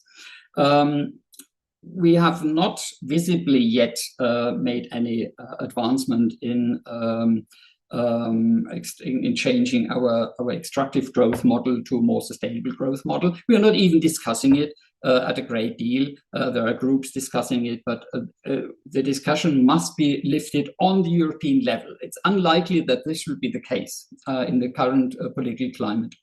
So the Green Deal is actually definitely a growth strategy, as it says in its first lines, but there it's also certainly credible, and we need growth in actual fact, but it does not say how this shall be done by respecting planetary boundaries. When you read the Green Deal and the ensuing laws, you will find very, very often, thousands of times probably, the word recycling. Recycling, again, allusion to the natural cycles, without saying what exactly this recycling is. And actually, when you look at it from a thermodynamic view, recycling is not really possible for most materials, because recycling means reversing entropy. We know that entropy is not reversible, and if you want to reverse it, you have to put so much energy in it to get the virgin materials that the CO2 emissions connected to it are again not tolerable. So recycling is never recycling. Recycling is always a cascading, in almost all the cases, not in all the cases, but in almost all the cases, a cascading use of raw materials. And this is quite clear when you look, and this is a quite a picture that does away with all the illusions that we may have about circular economy. You see here a picture about German energy use. And the different colors represent different sources of energy. It's coal, it's oil, and it's gases mostly. Nuclear plays no role. And the green bars are renewable energy. And you see today, or in 2022, the renewable energy was not more than 17% percent of all the energy required by industry. And in 2050, the energy use will go considerably below what is today to 7,190 petajoule. And the green line under this red dot on the right-hand side should be all green. The bar should be all green. There should be no other energies. But you can imagine that this is a laudable objective, but it's rather unlikely that we achieve this, because we're here talking about primary energy, all the energy used by industry. So we are promoting the Circular Economy Action Plan, and we're promoting it, or we're promoting more sustainability through the Circular Economy Action Plan, rather. We do this by further developing what we've always been doing, the waste acquis, talking about recycling, talking about reuse, and revising all the instruments we have. The batteries directive becomes the batteries regulation, the vehicles end of life becomes the end of life vehicles regulation, or perhaps not, but it's being revised. The packaging regulation will be out very soon, and there's a plastic policy. But this is all dealing with waste. Waste is end of pipe. Where we need to start if we want to make a real change is not end of pipe, but it needs to be upstream. We need to redesign our products. The product world of today cannot be the product world of tomorrow. And that's the good message. The Commission has understood this and has come up in the Circular Action Plan with a new instrument, which is dealing exactly with this point of product design for sustainable products. Just a few words on this. This new legislation is in the making, and it'll come into force as a framework. Not really changing anything yet. There will be further legal instruments needed, let's say in a time scale of 5 years. These will be all out. But this is still a very big step forward, because it requires in future a product passport for all the products put on the European market. No passport, no market, no market access without a product passport. And this product passport will be a tag on each product, which will be electronically readable, which will give you the possibility to read it with your handy device, mobile device, to see what is in the product.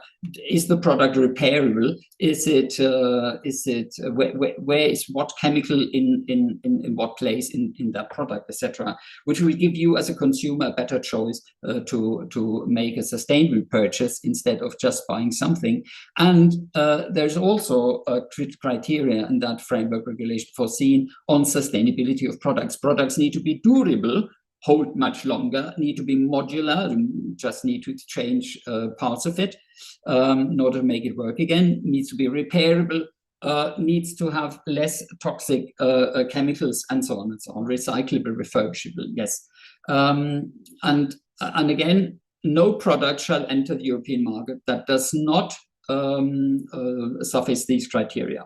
And that is quite interesting insofar as by doing this, Europe is setting standards, European standards, in the biggest consumer market in the world that everyone wants to export to, and allows only such imports into the European market that suffice this eco-design framework regulation. And that has the effect that we call the Brussels effect. Although we can't regulate the situation in the US or in China or anywhere else, through this form of regulation, we achieve the same. Everyone who wants to import on the European market has to respect our rules. And then, as I said, we also put much more energy into renovating our waste legislation. Just as an example, the packaging regulation. It's quite an interesting example because it shows we want to do the right thing, and we do actually the right thing, but in tiny little steps, incremental little steps, which are not fast enough, which are not delivering the result required, but too little. We put a minimum recycling content in packaging. We have prevention targets, and you see by 2030, 2035, and 2040, 15% of waste shall be prevented. I'm sorry. Packaging waste, particularly plastic, most packaging is plastic, must be extremely strict and must be much, much more ambitious than what you see here. I don't want to highlight all the rest. And I'm coming already to my conclusion. we are basically doing the right thing. We're not putting the questions on the table and discussing the questions being in need to be discussed in a sufficient way, partly not at all. If we look for solutions for the current linear economy to make it, if you call it circular, yes, please, or at least more sustainable and less emission intensive, then we must go for systemic and not for incremental changes. Recycling is definitely not a concept that makes a significant change, that is for sure, although we must do it, yes, for sure. But we should not be a victim of the illusion that with recycling we could save the world. That's not the case. In that sense, recycling narrative is actually dangerous because it gives us the impression we're doing the right thing, everyone will be fine. No, quite the contrary is the case.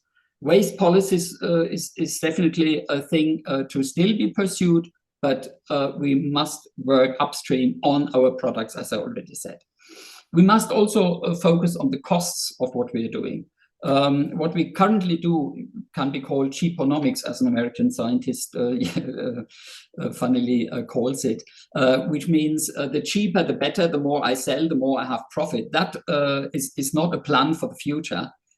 We need nationally, because on the European level we can't do it, a tax reform which must be ecological. Whatever we do, it must have a price. The costs of what we do, the environmental costs, cannot be borne by the general public and the global south in particular. The costs must be borne by those who pollute. The polluter pays principle is the basic principle enshrined in environmental law in any case, or in any law at all.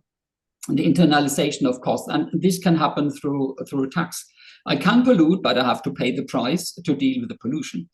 And I must put design requirements in place for the whole world that that allow us to have the least complex materials and products for our disposal possible. And we need to do away with the chemistry of abundant toxic additives. Now we have still plastics and other stuff in our use. With a lot of toxic additives. I just want to mention the PFAS, polyfluorinated alkyl substances. You all know Teflon. This is one of the. There are thousands of these PFAS, and they are so toxic because they cannot be naturally be disposed in a way nature can't deal with them. They are forever chemicals. Once we have produced them, they are there forever, for thousands and thousands of years. And many of them are carcinogenic and highly toxic. Such additives we cannot afford to have. Industry is highly dependent on them, and you may have them on your outdoor garment, or you may have them on your drinking cups made of paper, and just give you an example. So we must absolutely go for a fundamental change of how we do economy. We must go away from the consumption economy, the expansive, the extraction economy, the throughput economy, name it as you like, which is based on taking raw materials and energy and making as much as you can and throw it on the customer and force the customer more or less to use and buy them. We need to get to an economy that has its added value, its growth, namely growth, from something else. And that is making better use of what we produce. Like selling a service instead of selling a product. Don't sell a car, sell mobility. Don't sell light bulbs, sell the light, and as a producer of light bulbs, keep everything under control, including the recycling or the reuse of new material and refurbishment of what you have. So we need incentives for having more of a sharing economy, although there are limits to this. But we need to think into this direction and not only allow small groups of people thinking. This must be mainstream of policymaking. And we need at the end, again, a philosophical discussion. I mean, the Laudato Si process that we have highlighted so often is exactly this, a religious philosophical discussion about what is enough. When is enough enough? From happiness science, we know that 80,000 euro in, let's say, Middle Europe is a sum that makes us quite happy and gives us a good life. Anything we earn beyond 80,000 euro per year doesn't increase our happiness. So that's certainly, you may well know that a rather big proportion of the population has too much, and this needs all to be reflected in societal context to know how we want to shape our future. And it's not only about technology; it's even less about technology. It's more about our mindset. That is the most important thing we need to tackle, and we have not tackled enough yet. So thank you very much for listening. I've just highlighted a few points. There is hours and hours to talk about this topic. And now, if you have questions, please go and ask.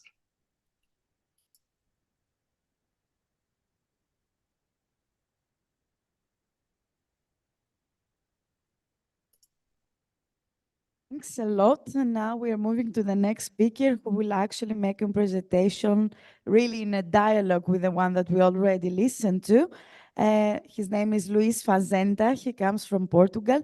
He's a professor and also a politician of the left bloc, the Bloco de Esquerda, in the Portuguese parliament. And the title of his presentation is A Critical Look at the European Green Deal.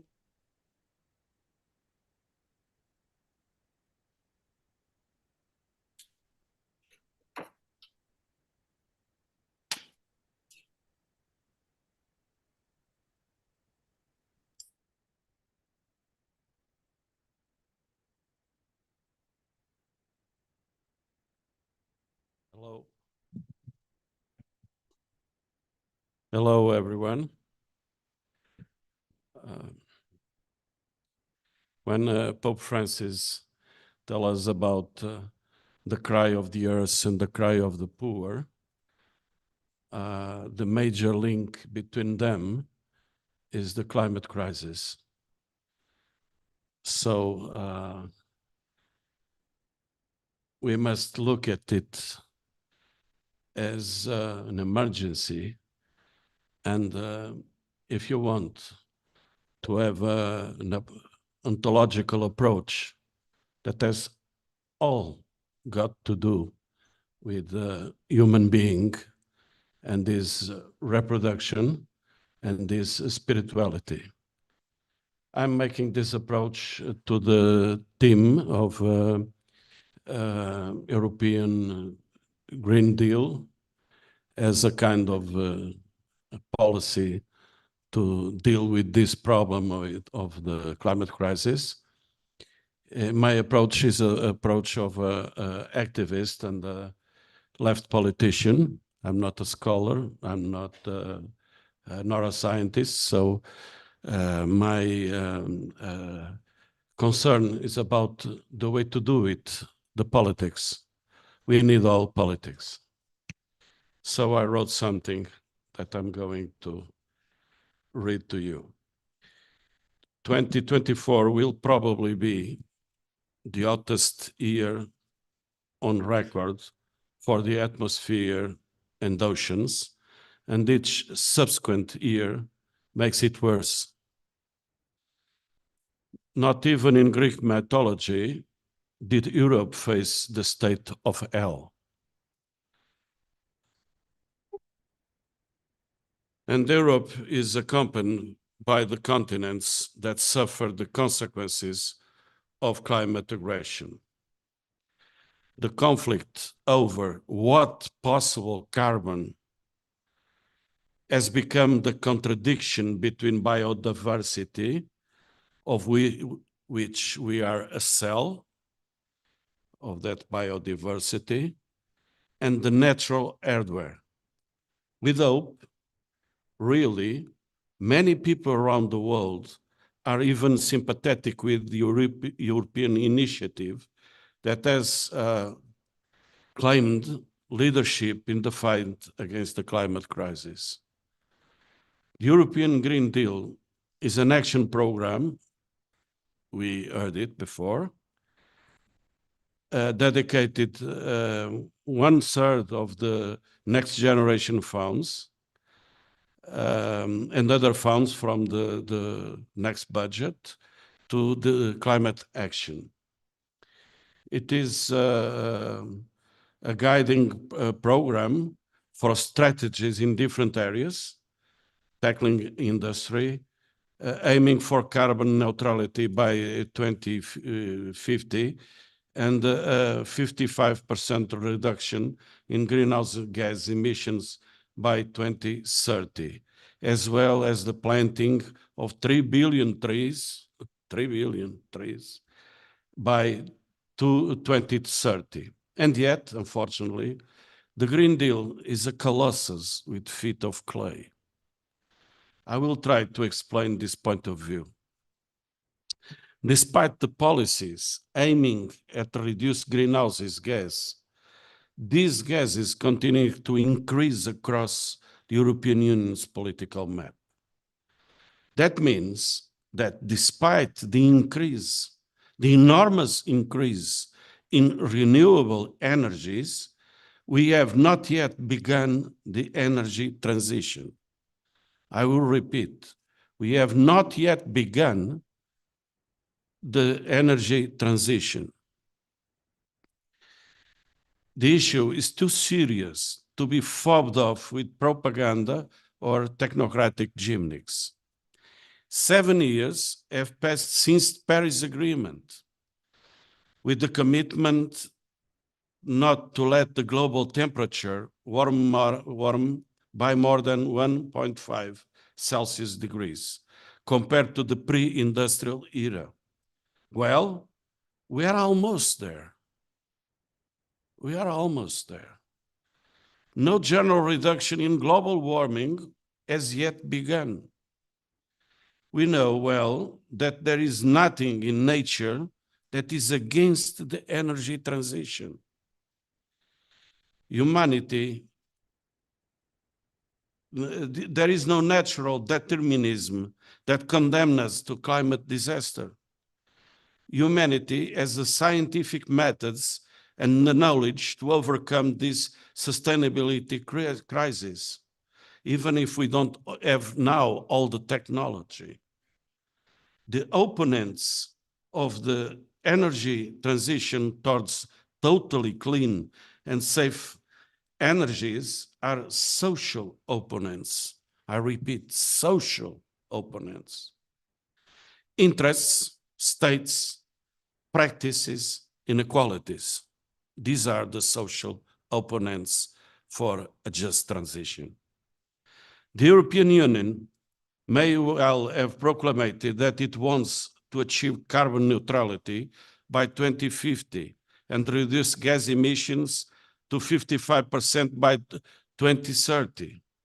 These are already unambitious targets for a continent that has the means and resources to achieve these goals and yet shares the same targets as the rest of the world. Just look at the fantasy commitments of the COP in Dubai. Just look at that. The failure to meet these objectives cannot be considered mere negligence or blameworthy incapacity. It is a crime against humanity and the ecosystem. It is really in this field that we must confront the denialism of climate disruption. Don't turn your back to the other human beings. Don't turn your back to the other human beings. We must be very sharp on this ideological debate against denialism.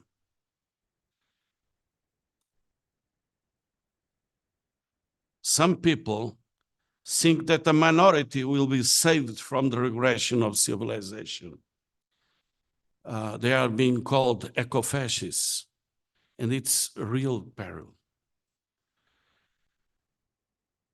In this context, it's not in the European Union's favor to identify natural gas, which is a fossil fuel, and nuclear power, which has a risk of mass destruction accidents and does not inactivate the radiation from its waste, as energies for transition.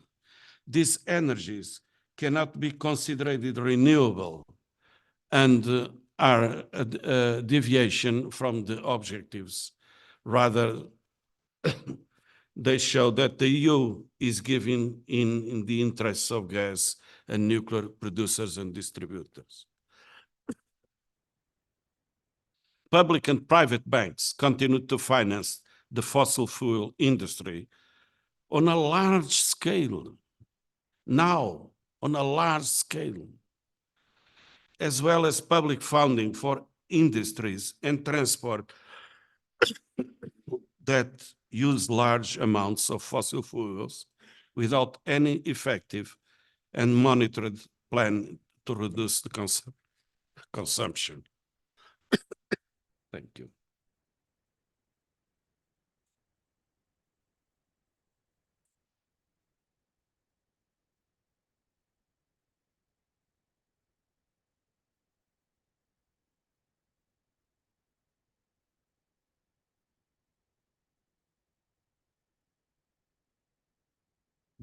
Not even the closure of coal plants has been implemented. All the oil multinationals are increasing their investments in Europe and beyond. Public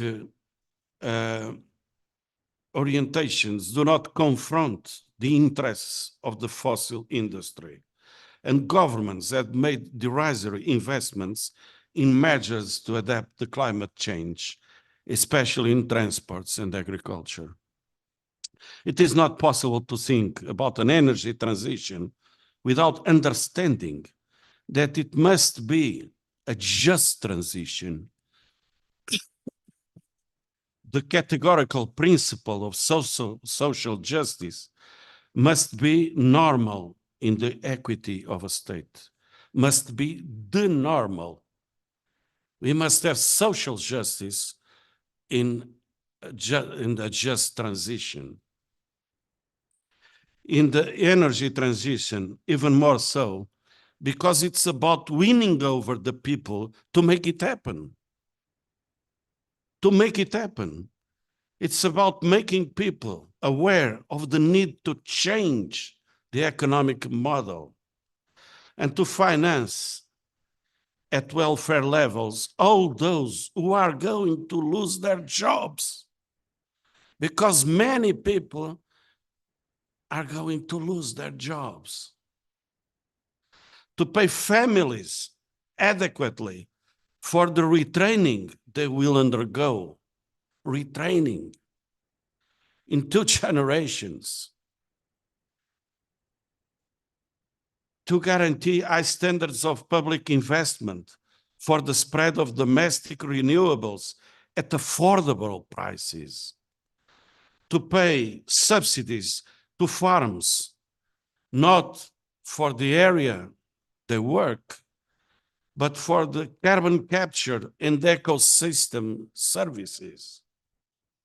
We are facing a social reorganization, and this cannot be conceived as social allocations from any current budgets. It's not business as usual. It's much more than that. Is in the past, the market has carried out industrial reorganizations, leaving large contingents of victims. Now, we want to reorganize industry against the market and without victims. Against the market and without victims. Of course, as we listened here today, some market sectors can be incorporated into the green economy. But the companies related to the essential and significant core of the warming problem are totally hostile to its self-destruction, as you may understand.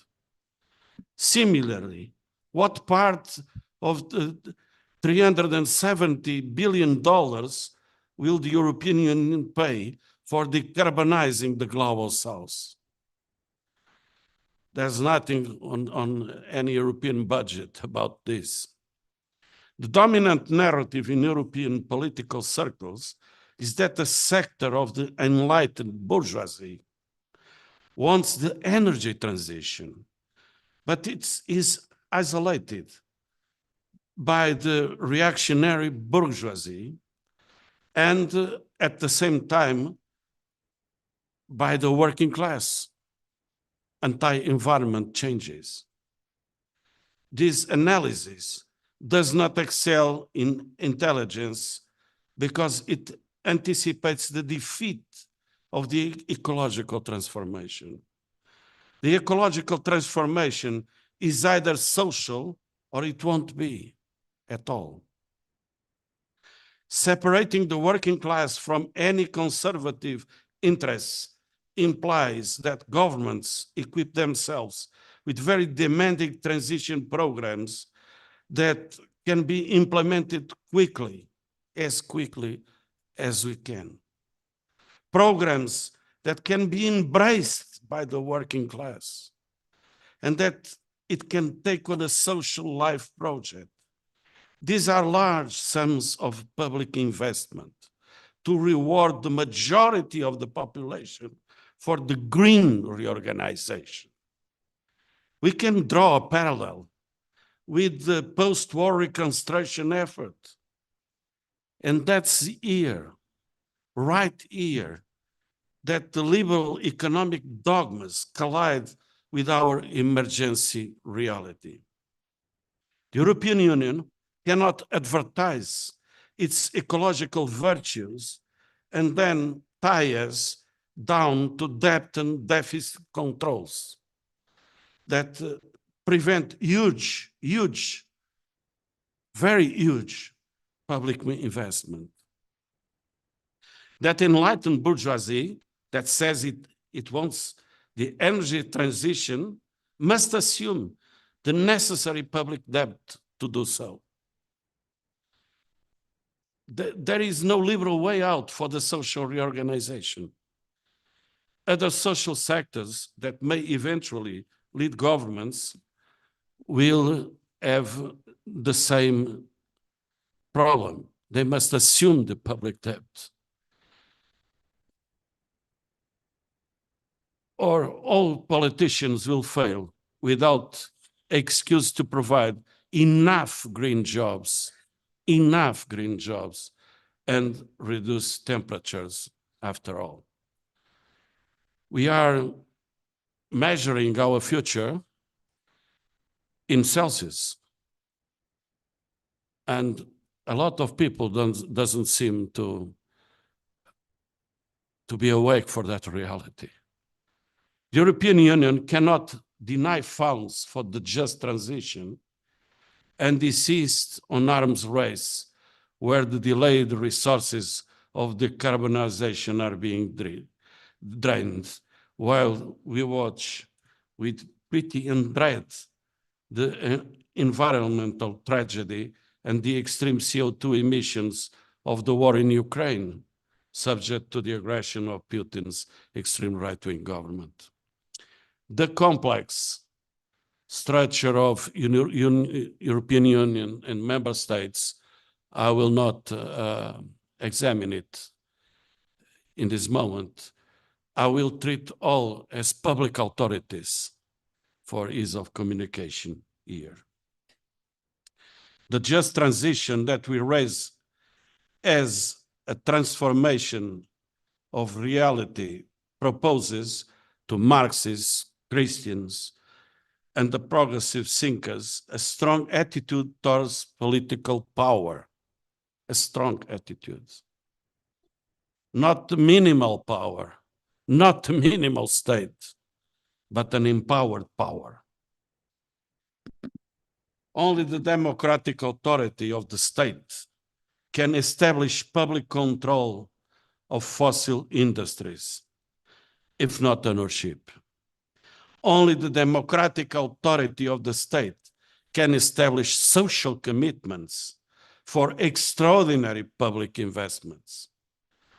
Public authorities, now neutralized or disarmed by market interests, are called upon to play an unprecedented interventionist role in capitalist economies. The dominant political forces are averse to this purpose. We therefore have a process of citizens' confrontation and several attempts for a social compromise ahead of us. Only in this way will be possible to push back the denialism and the situationism. It is sovereign empowerment of public powers to lead the just transition doesn't happen. We can anticipate without any subjective glimpse a chaotic era of great and contradictory ruptures. The greenhouse effects in politics coinciding with greenhouse effects that marks climate shocks. The democratic authority of states for a just transition can only be understood as a constituent process of citizen revolution. We lack public powers of this kind of constitution. It's a new kind of a constitution. It's a new democratic shape. And ladies and gentlemen, without despair, this is already tomorrow, yesterday. Thank you.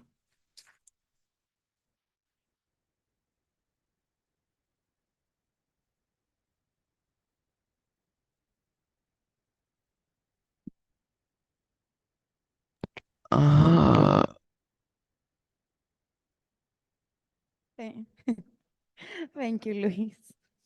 Thank you, Luis. Now, our next speaker is Father Manuel Barrios Prieto. He's the General Secretary of the Commission of the Bishops' Conference in Europe, based in Brussels. He will give us some information regarding the work of the Commission on the Internal Ecology in dialogue with the European institutions.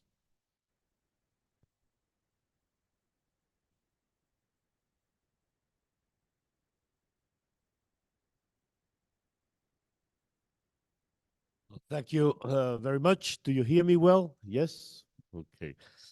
Shut the fuck up. I will be asked by Luisa to be very brief, not to speak too much. And I'm going to speak in English. And my intervention is just to practically tell what is Comese and what we do in Comese. I'll say a few things on content as well, on what we are discussing in this very, I think, very fructuous, a very helpful conference here in Lopiano. But my main thing is to present Comese. So I'll read also for the benefit of the translators. You have an Italian text that I've also prepared, so you have there what I'm going to say today. So, dear friends, it is a pleasure and an honor to participate here in the Sofia University Institute of the Focolare Movement in this conference on integral ecology, framed in the Dialop initiative of a dialogue between socialist Marxists and Christians. I really think that the extremely important issue for humanity and its future of integral ecology that not only means the care of nature, of a common home, but also the care of our fellow brothers and sisters, is one which we can agree on many things and work together, socialists and Marxists and Christians. And mainly, we agree that there is a need for a radical change, an ecological conversion, in words of Pope Francis. The technocratic paradigm, with its presumption of unlimited power in the use of resources through technology and science, the interest of the owners of capital to always increase their profits at whatever cost, the myth of an unlimited growth that forces us always to grow, to be able to survive, but with no clear direction. All these things, both material and ideological, they have to do with a mindset, way of thinking, we need to overcome to be able to make our world more sustainable and fraternal. I have been asked today to talk about the work of COMESE in the EU, and especially on integral ecology. COMESE, this is an abbreviation, is the Commission of the Bishops' Conferences of the European Union. And it is an institution of the Catholic Church created more than 40 years ago with the mission of maintaining a regular dialogue with the European institutions. It represents officially the Catholic Church in the European Union before the European institutions through the bishops' conferences of the member states. Each one of these bishops' conferences sends a delegate bishop to be part of the plenary assembly of COMESE. COMESE has its headquarters in Brussels, where we have a secretary of around 15 persons, of which I am the Secretary General. In the Secretariat, we follow closely the different policy areas that are of interest to the Church and inform the bishops' conferences of important developments in these fields. We also advocate for the position of the Catholic Church before the EU bodies, the Parliament, the Commission, and the Council. The main areas of policy making that we follow are economic and social affairs, migration and asylum, a very big issue now in Europe, education and culture, ethical issues, legal affairs, external action of the EU, also a very important dossier now in Europe, with a possible enlargement of the European Union, freedom of religion inside and outside the EU, and energy, agriculture, and ecology. So one of the dossiers we follow in COMESE has to do with integral ecology and a just transition. When the encyclical letter Laudato Si was published, we decided, together with other Catholic entities working with the EU in Brussels, to create an alliance between us to reinforce our advocacy work in favor of the teachings of this encyclical letter. We created thus the Laudato Si Alliance, ELSIA, that now has as members, together with COMESE, the Jesuit European Social Center, JESC, SITSE, Caritas Europa, Justice and Peace Europe, Don Bosco International, and the Laudato Si movement. And now I'm very happy that also the movement, the political movement for unity of the Focolare movement has a center. We just opened a center in November 2022 in Brussels, and we'll try to work together with them as well. So we created ELSIA, and this has been very active in these last years. And as COMESE and ELSIA, we were very happy when the President of the European Commission announced at the beginning of her mandate that one of the 6 priorities of the Commission for 2019-2024 will be the European Green Deal, which we have been discussing now, which had the aim, as we have heard, of making Europe the first climate-neutral continent with no net emissions of greenhouse gases by 2050, promoting an economic growth decoupled from resource use and leaving no person or place behind. I was very impressed now by what Luis Facenda has said, criticizing this, and I think he's right in many, many, many aspects. So we were very happy when this proposal of a Green Deal was put forward at the beginning of the mandate of this commission. We saw that this was very much in line with the teachings of Laudato Si.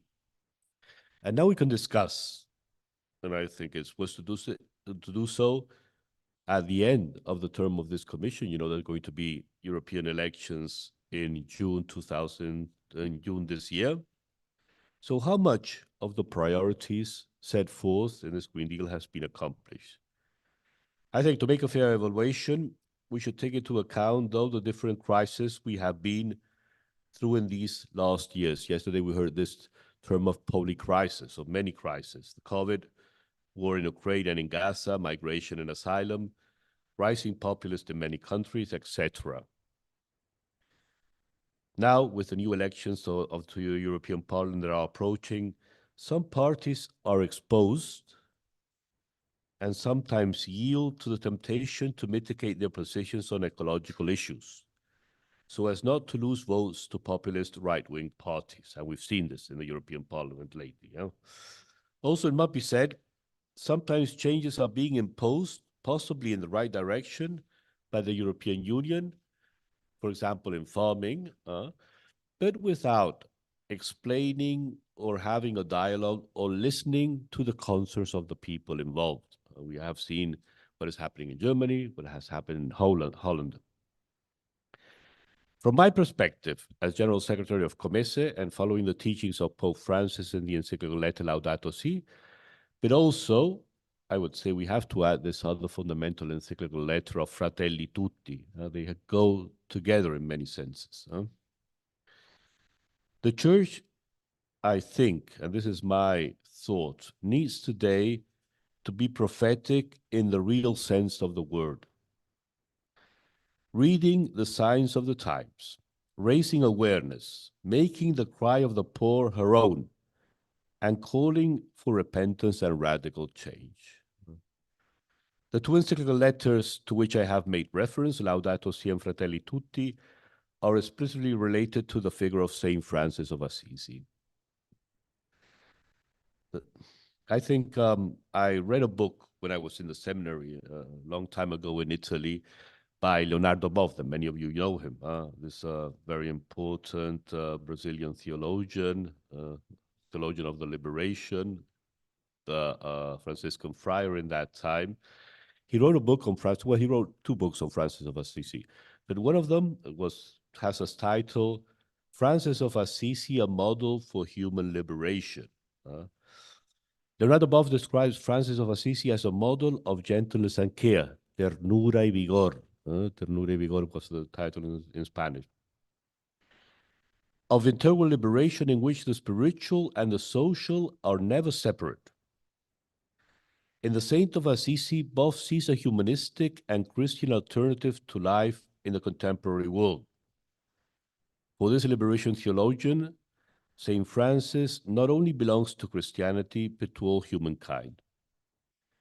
And I will quote a small expression by Leonardo Boff that I think is quite illustrative. He says, "The Church carries within itself constant tension. It proclaims what can never be put into practice. The utopia of the kingdom and radical fraternity among the people. It was precisely these values that Francis lived. The man of the gospel, sincere, simple, and authentic, but radical to the greatest degree, which always allowed him to be obedient to the church of tradition, but also to the church of the poor." I think in these lines, in this prophetic line, should be the mission of the church today. We heard that in the audience that some of you had with the Pope on Wednesday. The Pope spoke about dreaming, about utopia. And the Pope repeats a lot this idea of dreaming. It's one of the main ideas also in the document on the Amazonia, dreaming. So this is not utopian romanticism, as always said. I think dreaming has a very important power to mobilize our action. So this is not wishful thinking. It has become a reality that we can experience even now in the lives of saints and in authentic Christian communities. And in this, I think we'll go hand in hand with many people that really are involved in working for a more sustainable and a more just and a more and a better world for all of us. So thank you very much.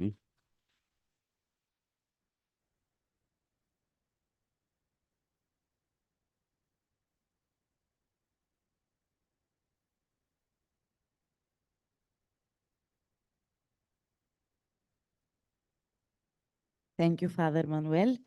And our next speaker is Luigino Bruni. Luigino is an economist, author, and journalist in Italy, a professor of political economy, and together with Stefano Samani, is a promoter and co-founder of the School of Civil Economy. He's also a visiting professor here at Sofia University Institute, And the title of his presentation is Which Economy for Integral Economy. Thank you. I just share my. I'm able to find the right one.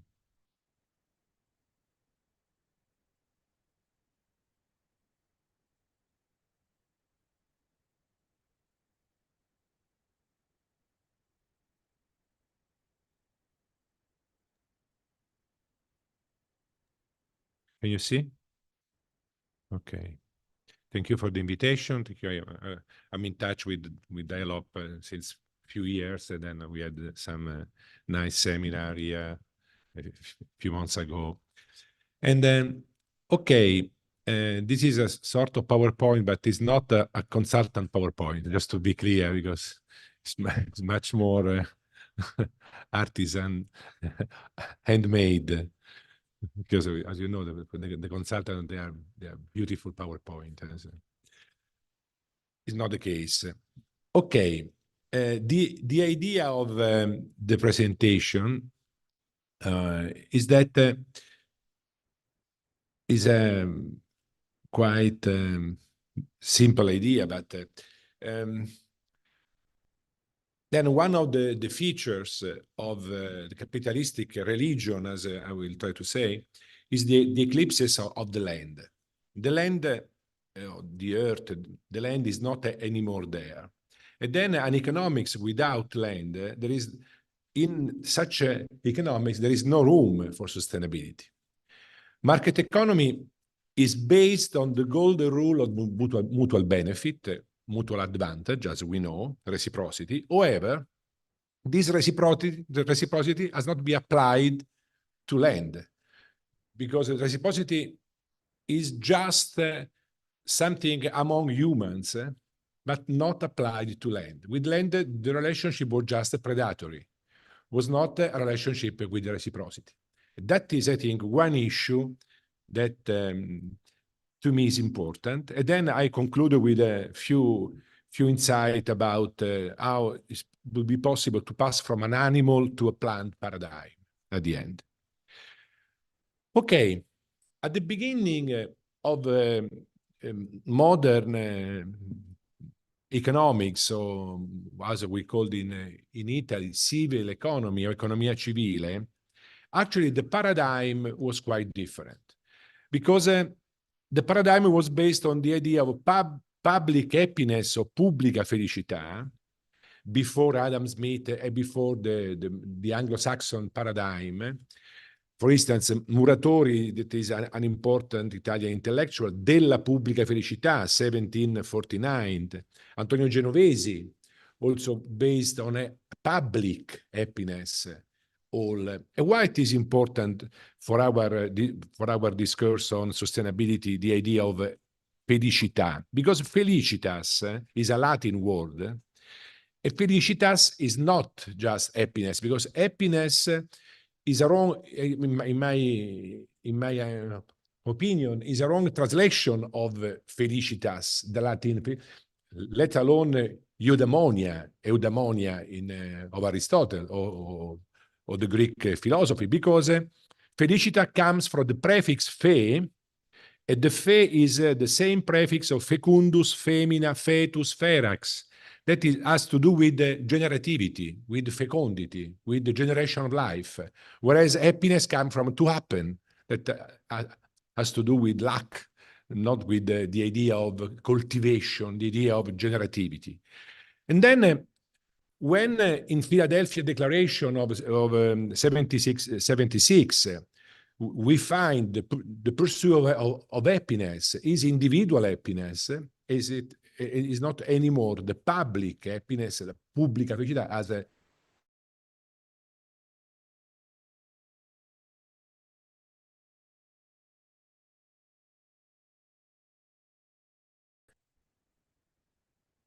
children, fruits, bearing fruits, felicia tempora, happy times, children with grapes, and with the tools of the agriculture. The pregnant woman was typical of generativity. And also, that is my favorite, Felicitas Publica, the child over the Leviathan. Then the child, the life that kills death. That is the old idea of the first reflection on civil economy. Then when start, as I will say in a few moments, the political economy in England, in Scotland, something changed in a radical way. But before, a second premise is about the idea of capitalism as a religion. I have just published this book, Capitalism and Christianity, Origin, Spirit, and Betrayal of the Market Economy, sort of history of the relationship between capitalism and Christianity since the very beginning. But I like this idea of Walter Benjamin that most of you know because it's very, very important, very relevant for a 20th century reflection on capitalism. That capitalism is a religion. That's to say, capitalism essentially serves to satisfy the same worries, anguish, and disquiet formerly answered by the so-called religion.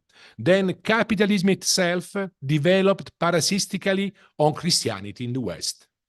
That is a very famous thesis of this important philosopher.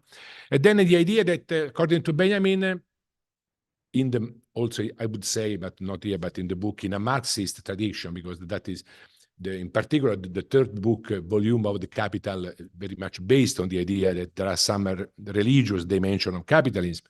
But capitalism is a form of worship. It's a 24-hour, 7-day worship without metaphysics, Benjamin said. Is a religion of pure praxis without any form of metaphysics, according to Benjamin. And the main dogmas of this religion today are meritocracy, leadership, and incentives. That is my research on that. If you want, we can discuss. But it is not the topic of today. It's just a second premise. Okay, what about land? What about earth? What about nature in economics? Of course, the winner of this competition of 18th century between the Italian or Latin Catholic civil economy, because civil economy was the version of economy of Mediterranean countries, in particular Italy, Spain, Portugal, the idea that public happiness, the Catholic paradigm. But the winner was the political economy, the Calvinist approach, the Protestant way of understanding the individual, and so on, as we know. But even in the classical paradigm of Adam Smith, of David Ricardo, the productive factors were three: land, capital, and labor. If you want to the books of Ricardo, Adam Smith, you find a three-dimensional political economy: land, capital, and labor. That was very clear. But at the end of the 19th century, neoclassical economics of Pareto, Jevons, Barras, all these, if some of you are economists, this new refoundation of political economy, economics became a sort of flatlandia, only two dimensions without the third dimension of land. If you go the production function of the neoclassical, you find the indifference curve, so maybe the capital and labor. Land is missing. Then, but the dimension of land means history, means roots, means humility that comes from humus, land, earth, like Adamah in the Bible. No, Adam comes from the land. Roots, space, future, children, the promised land.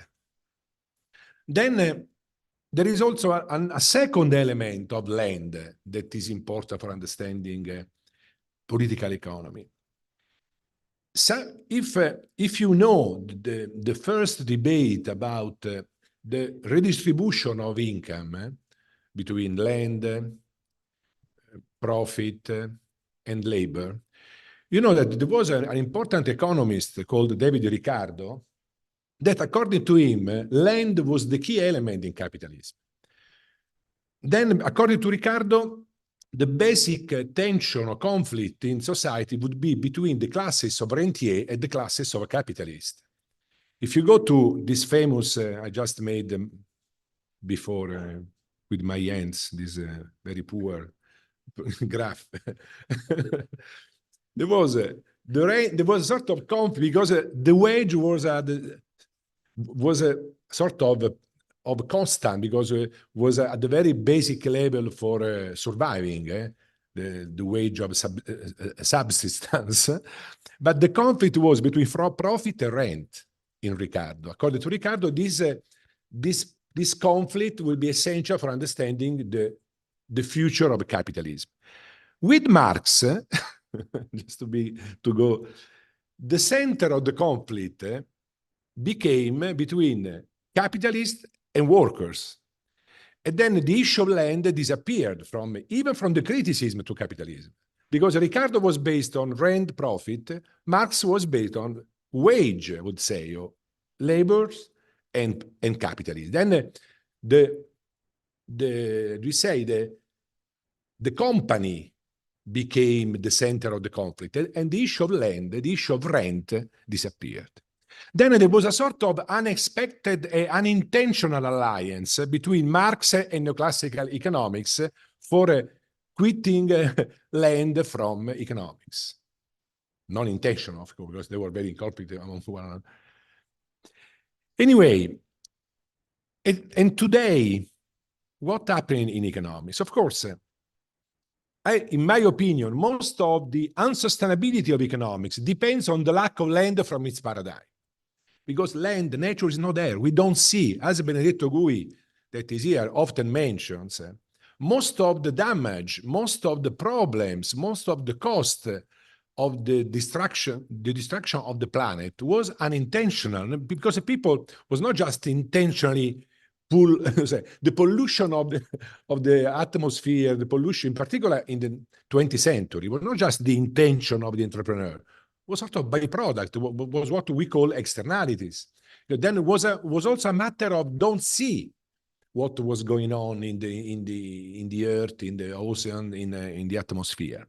And also the tragedy of commons, another very huge issue in sustainability, as Arden in a famous paper of science underlined, is a tragedy of a landless paradigm. If you don't see the land, you cannot understand the commons, because commons is a matter of nature, of the relationship with the nature. Then we destroy the commons because we don't see them.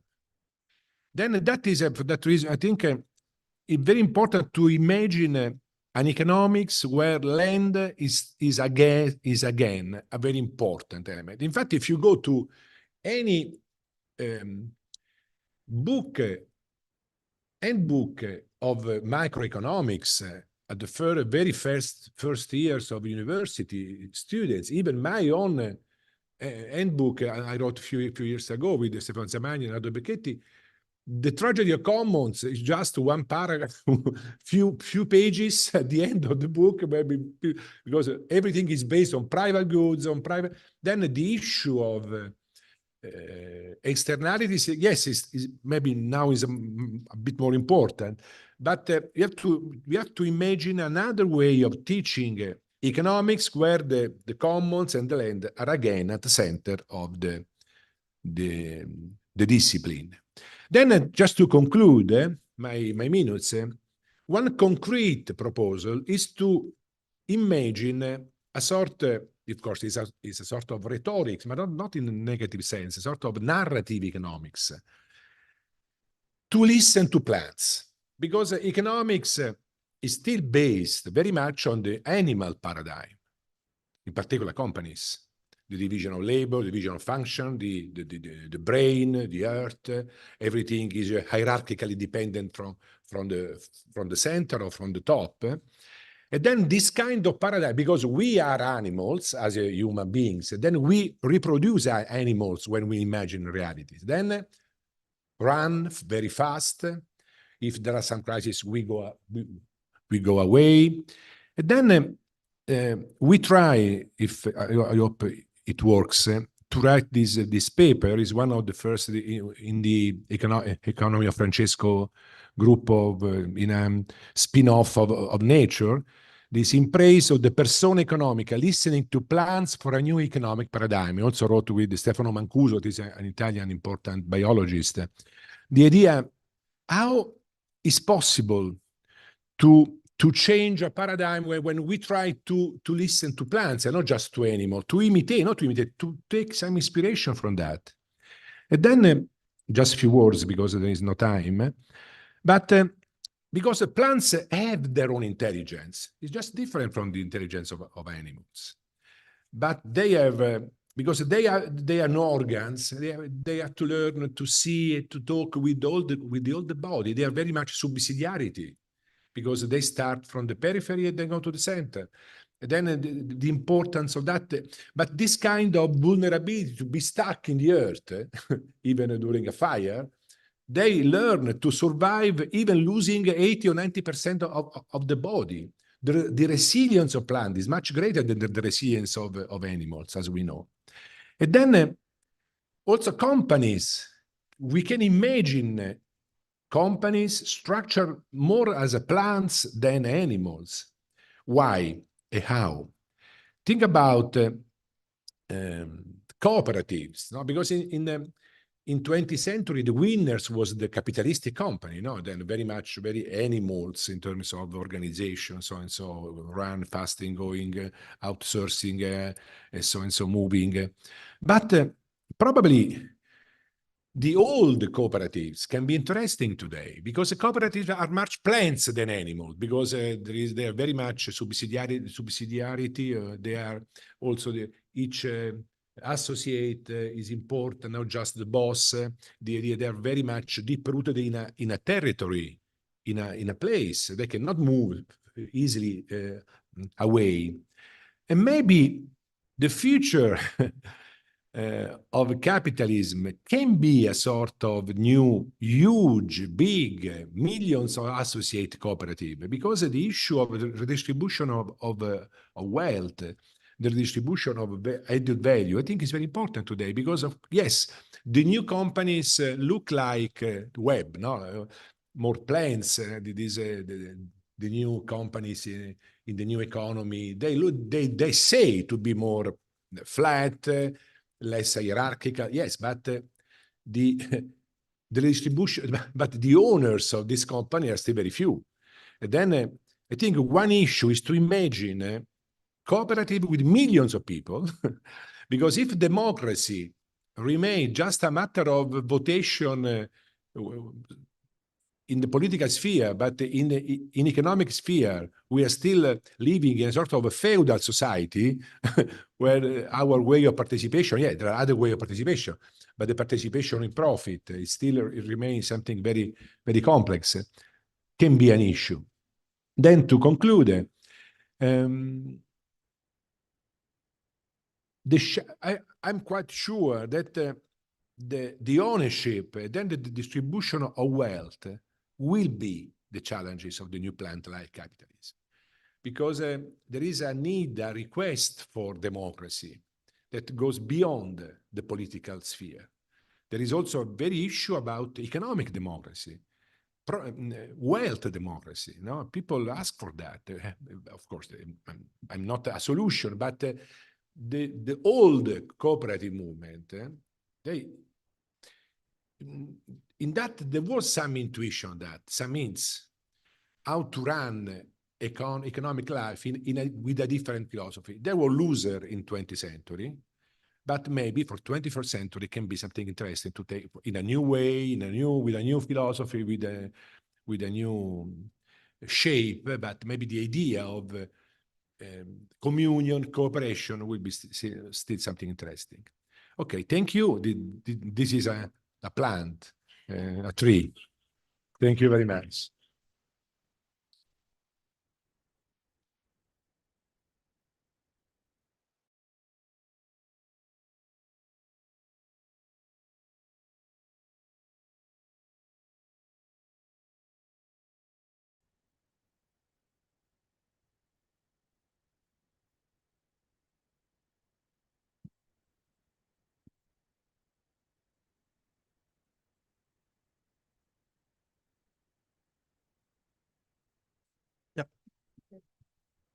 In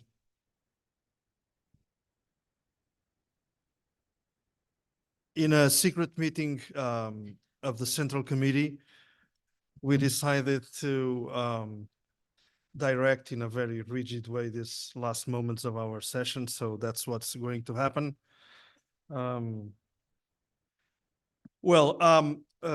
Very briefly, I would say that these presentations that we have heard in this last panel are themselves contain themselves huge amount of challenges whose discussion would lead us to 3-4 more conferences of 3 days each, sorry. Therefore, being the time what it is, and being time more important than space, as we already know, we just decided to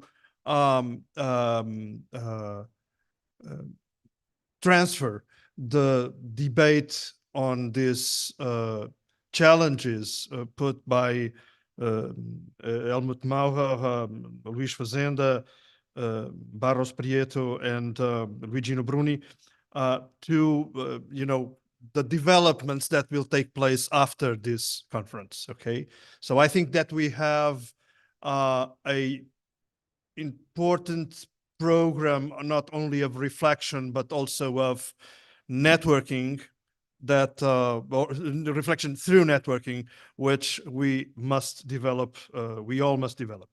Let me just give an echo of this last moment that we have just witnessed.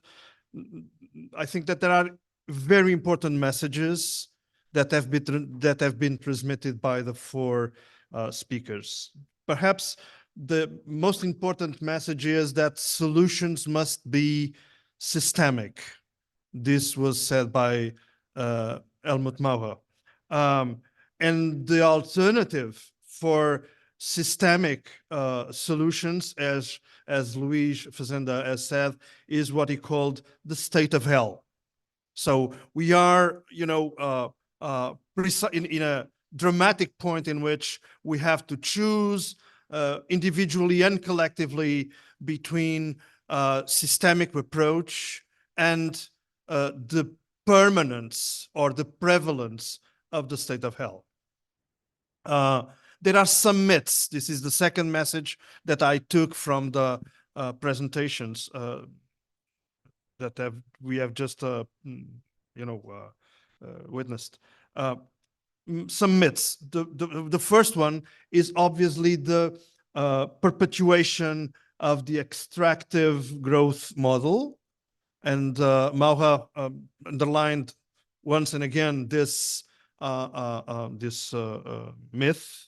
It's not possible. I mean, it's really, as Luís said, is a sort of crime against humanity to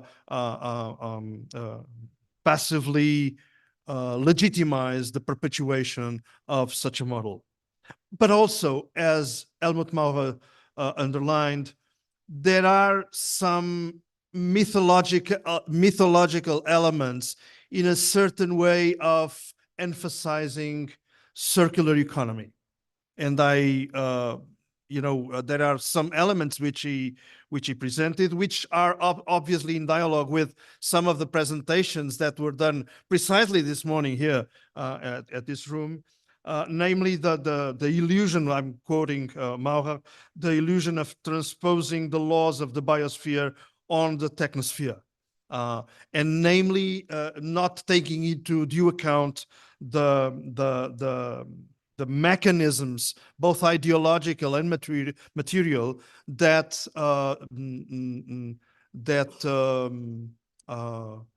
conduct to not only overconsumption,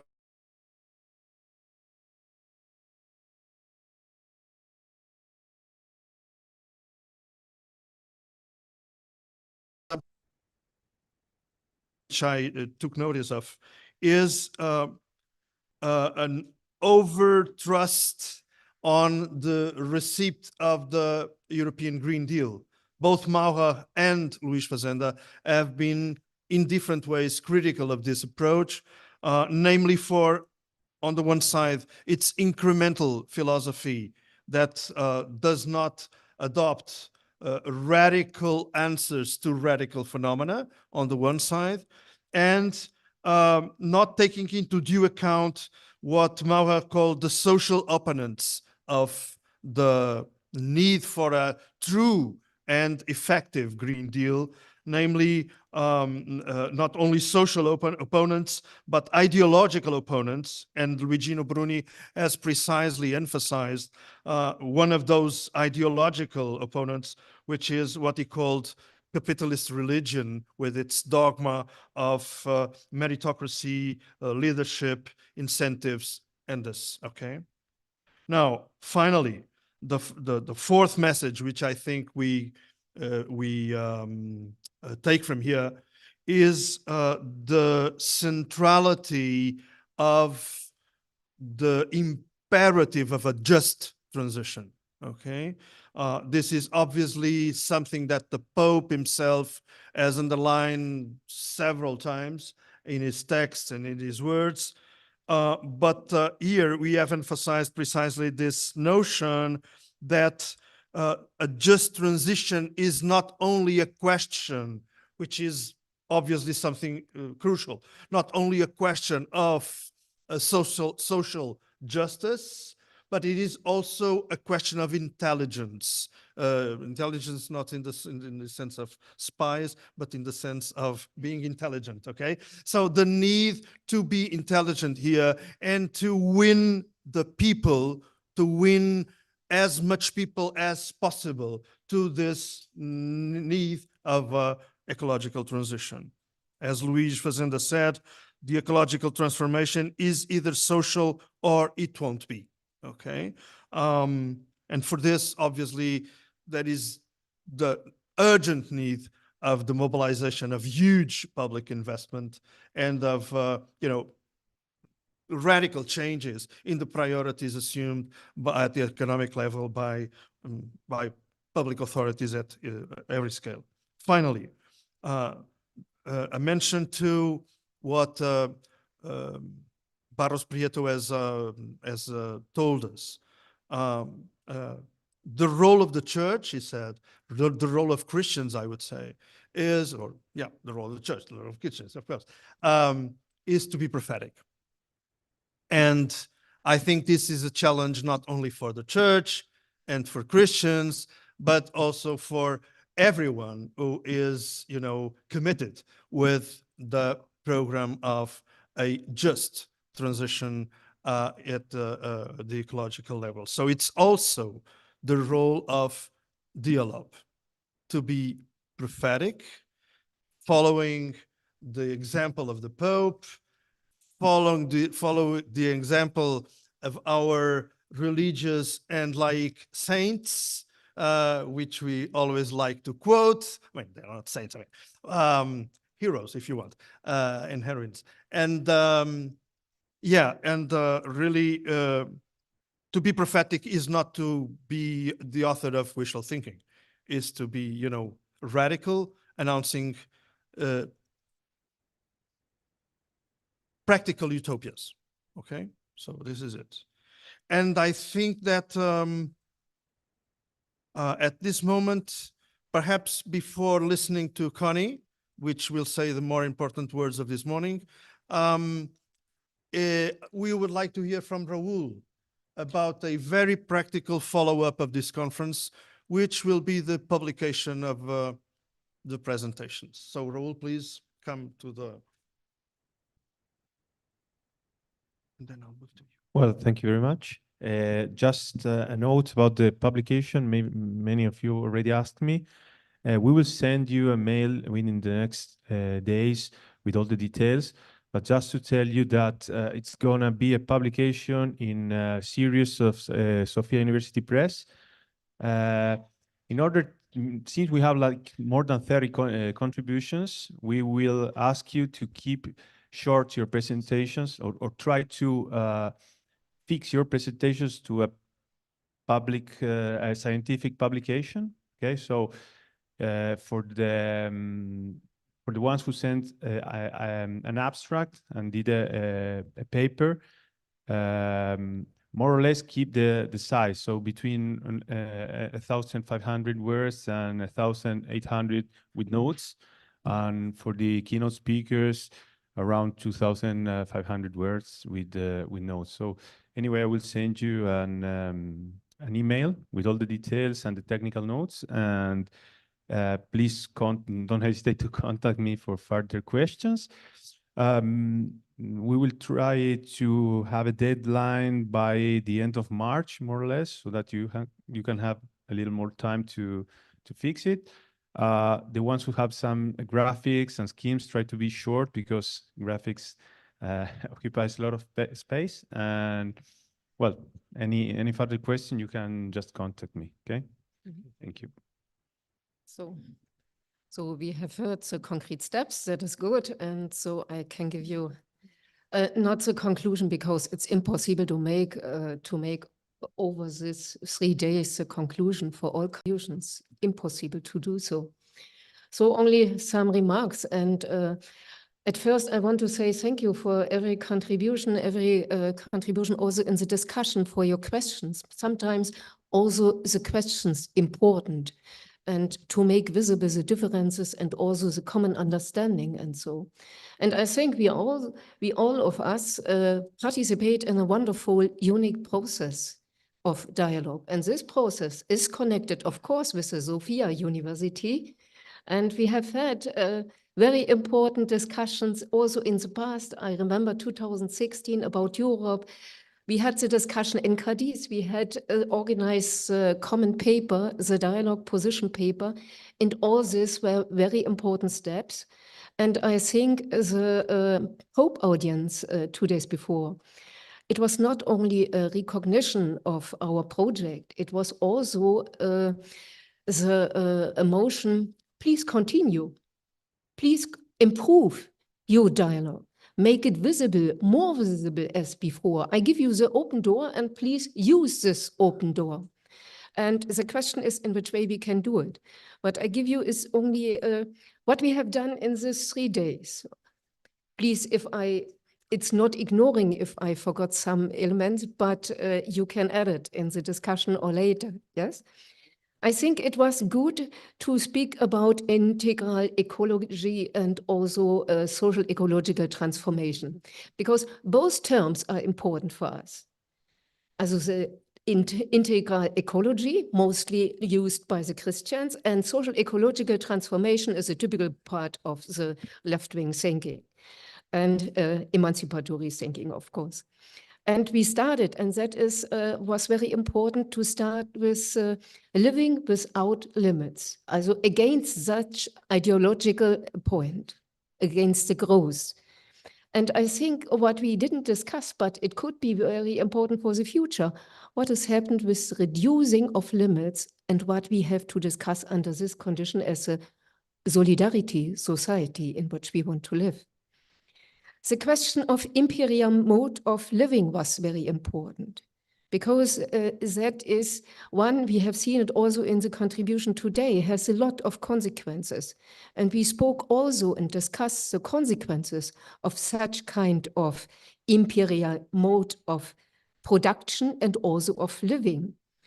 The contamination, not only of the earth, also of ourselves, in which way we are contaminated with such kind of living. I think the next question was what we can do, what we have to do. And we had, of course, that is, I think, a kind of agreement between us to change the system, not the climate change. Michel Levy was telling that from the Fridays for Future, and I think it's very important. But the whole question is in which way we have to change the system.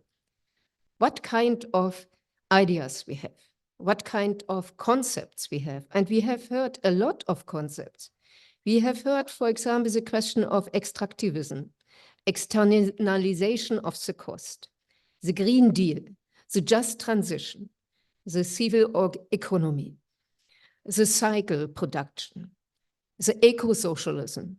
We have a lot of concepts on the table. What we have to do is in which way we could combine our different ideas and concepts together. Of course, we need not only the ideas of, not only the concept, we need concrete steps for realizing such. And yesterday in the afternoon, it was very impressive for me to see the Patagonian project. Is it, and that is a whole question, when we are speaking about transformation, of course, we have different understanding and different ways of transformation. Could be the Patagonic project a step in the direction of transformation, social ecological transformation? And who are the actors in such different processes?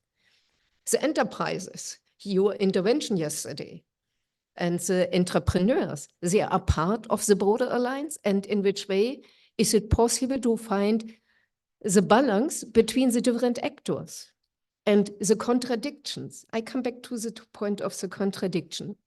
And also, that was very funny for me to hear, to see the more than 170 pages of Laudato Si in one matrix. That is a complete surprising thing of thinking. But what describes this? That is that the understanding from the different point could find different ways of understanding. And in this moment, you told after your speech yesterday, the people are thinking in this direction, the engineer thinking. And this matrix, it's trying to think, social thinking of engineering and combine your own profession, your own possibility and capability with the idea to build a common ground. That is it. And you need a lot of partners to this. You need partners. Who are the partners? And that is clear.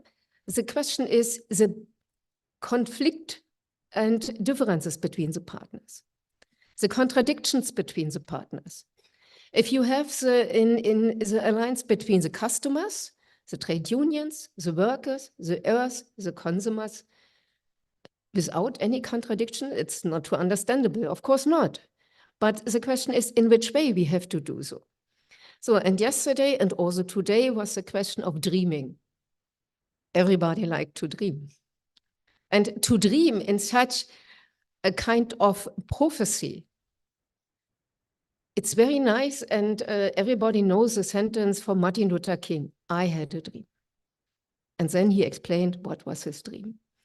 But yesterday, Micha Brie told us we have to invite in the dreams also the contradictions. And the open question for me is, in which way is it possible to make a dream with contradictions possible to mobilize? Yeah, that means we have a lot of open questions. I think we have discussed also the question of also of actors. That means, of course, the role of the church, the role of the individual responsibility, of course, clear, but also the role of the church, the role of the left, the role of the politics, the role of the entrepreneurs, and the role of Dialop. What should be the role of Dialop? What we have done in the last 3 days, I think, is we had a wonderful, on a very high level, contributions, a kind of flower bench. That means every contribution is a kind of mosaic stone. But what we don't have in this moment, it's a mosaic picture. And what we have to do is to find and to use our own methodology to build with the different stones a real coherent picture and strategy. And that is an open task. And my question to you is, could you help us to find such kind, a way for such kind building pictures and strategies? Many thanks from my side for all organizers of the Sophia University and my comrade next to me. Many thanks for all your help. Thank you. So,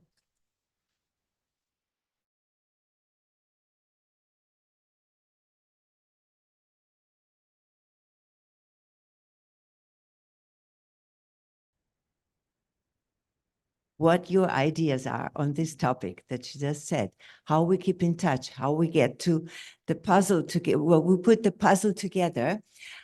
I want to ask something on the privacy, because I always wrote you with BCC, right? So you don't know, you don't have the addresses of each other. Now is the question, do you want us to make it public? Do you want to keep in touch with the whole audience that has been at the conference? If anybody doesn't want, please raise your hand, then I understand. He doesn't want. So everybody wants to get in touch. All right. First, concrete step. So second step, we need somehow, what is it? Against privacy to raise the hand if you're not able. Yeah. No. That's right. I'm a joke. No, but I'm saying, Yeah. yeah, of course. I'm just wondering if people should write to say that they're not. Yes. It would be better that you write to office@dialop.eu if you agree to be official. All right. So the second thing is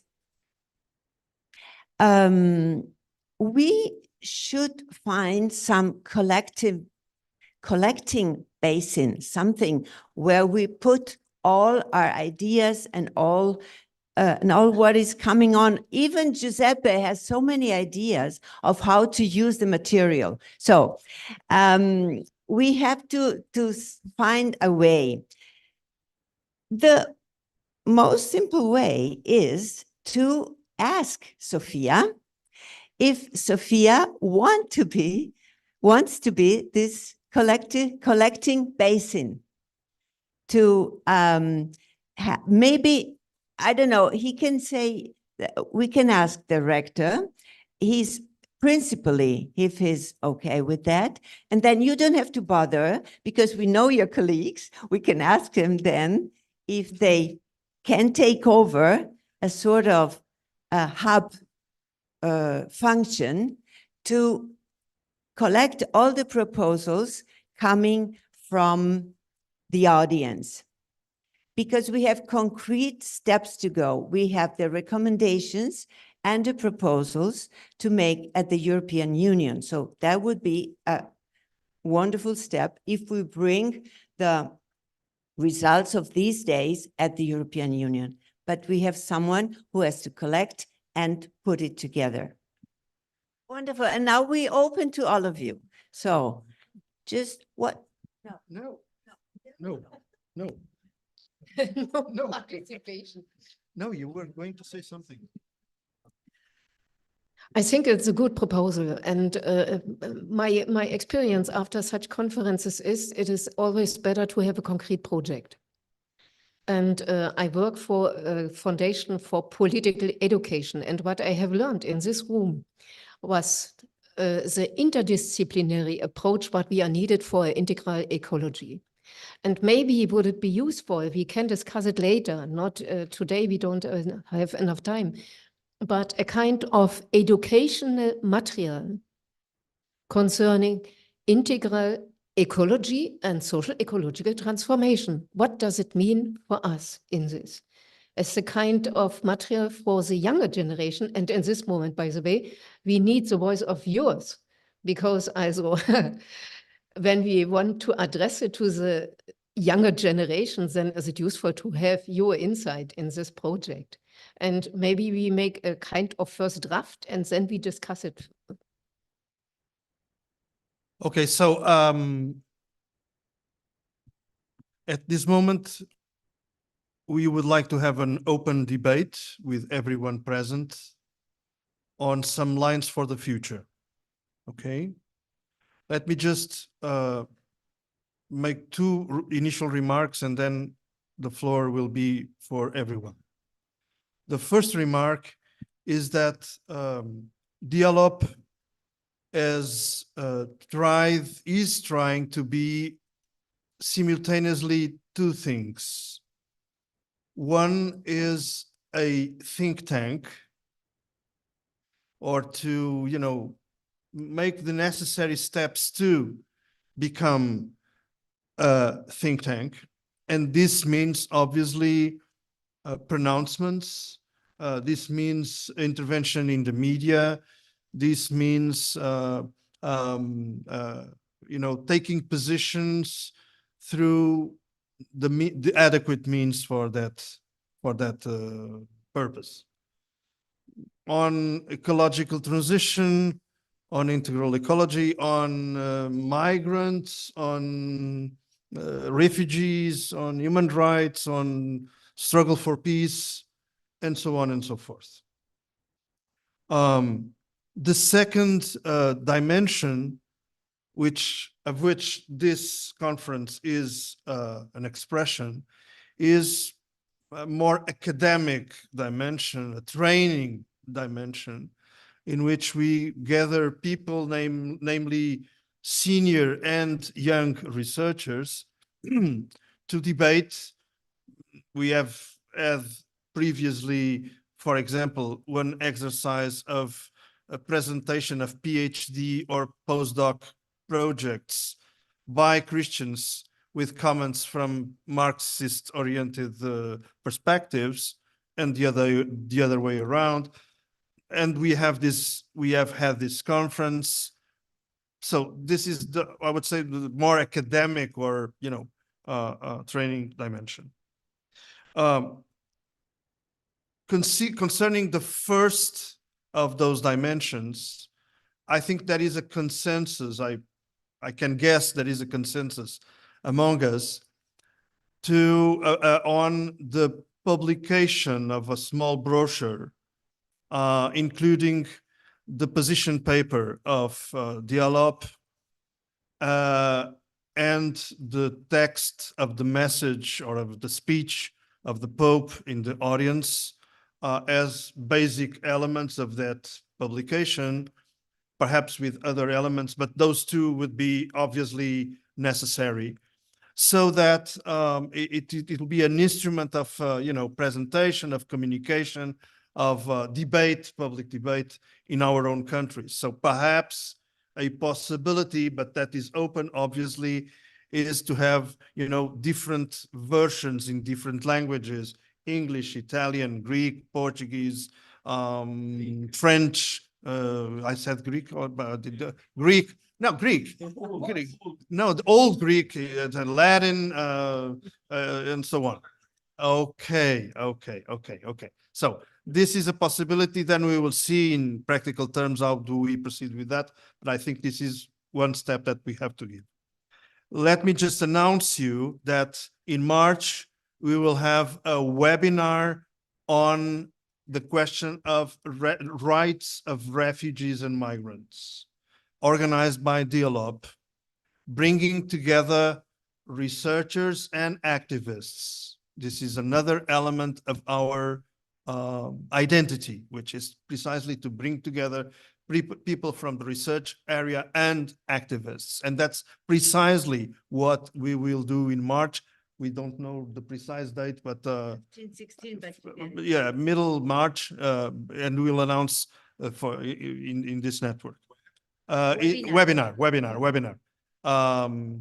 Yeah, one of the elements that is, at the base of all the process is Davide Pignata, who is an activist, but who could not be here precisely because, as Louise has informed, is at this moment in Calais, I suppose, trying to answer to the dramatic situation of those masses of people. There will be the networking that we have talked about.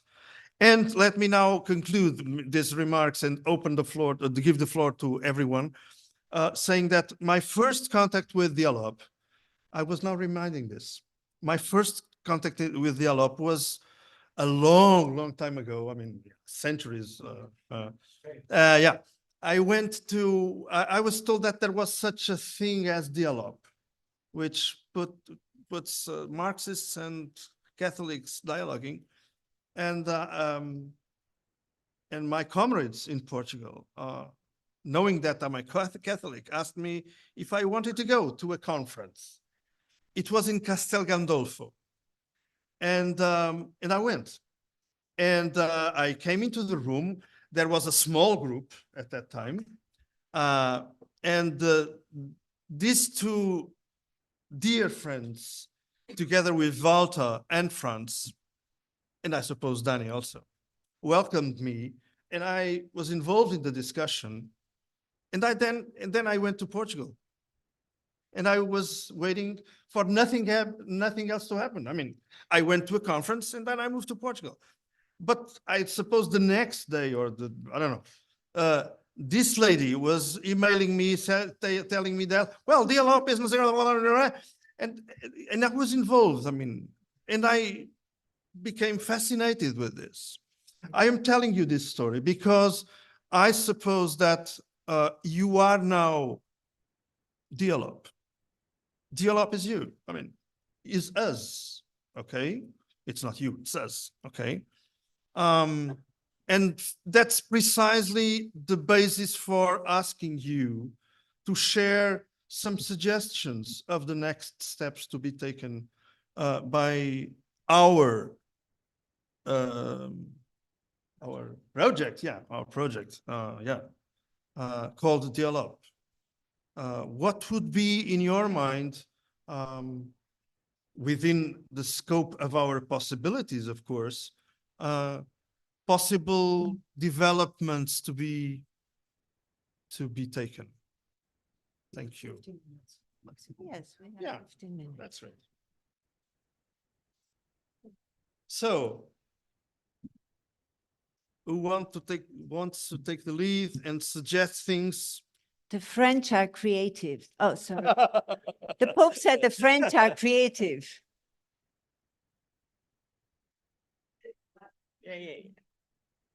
Hello, everyone. So the French lobby here, French and young lobby here, I think, discussed a bit what could happen next yesterday night, especially with some of you. So nothing special here, but what we thought about is that there definitely are different platforms and different levels of organization. So we think, and we know that you think too, that it is really important to continue this dialogue on a European level. I think for that, events such as this one are to be continued. And it opens a large reflection about what form those moments can take. Something we talked about was the idea to include more workshops and moments of discussion and common work.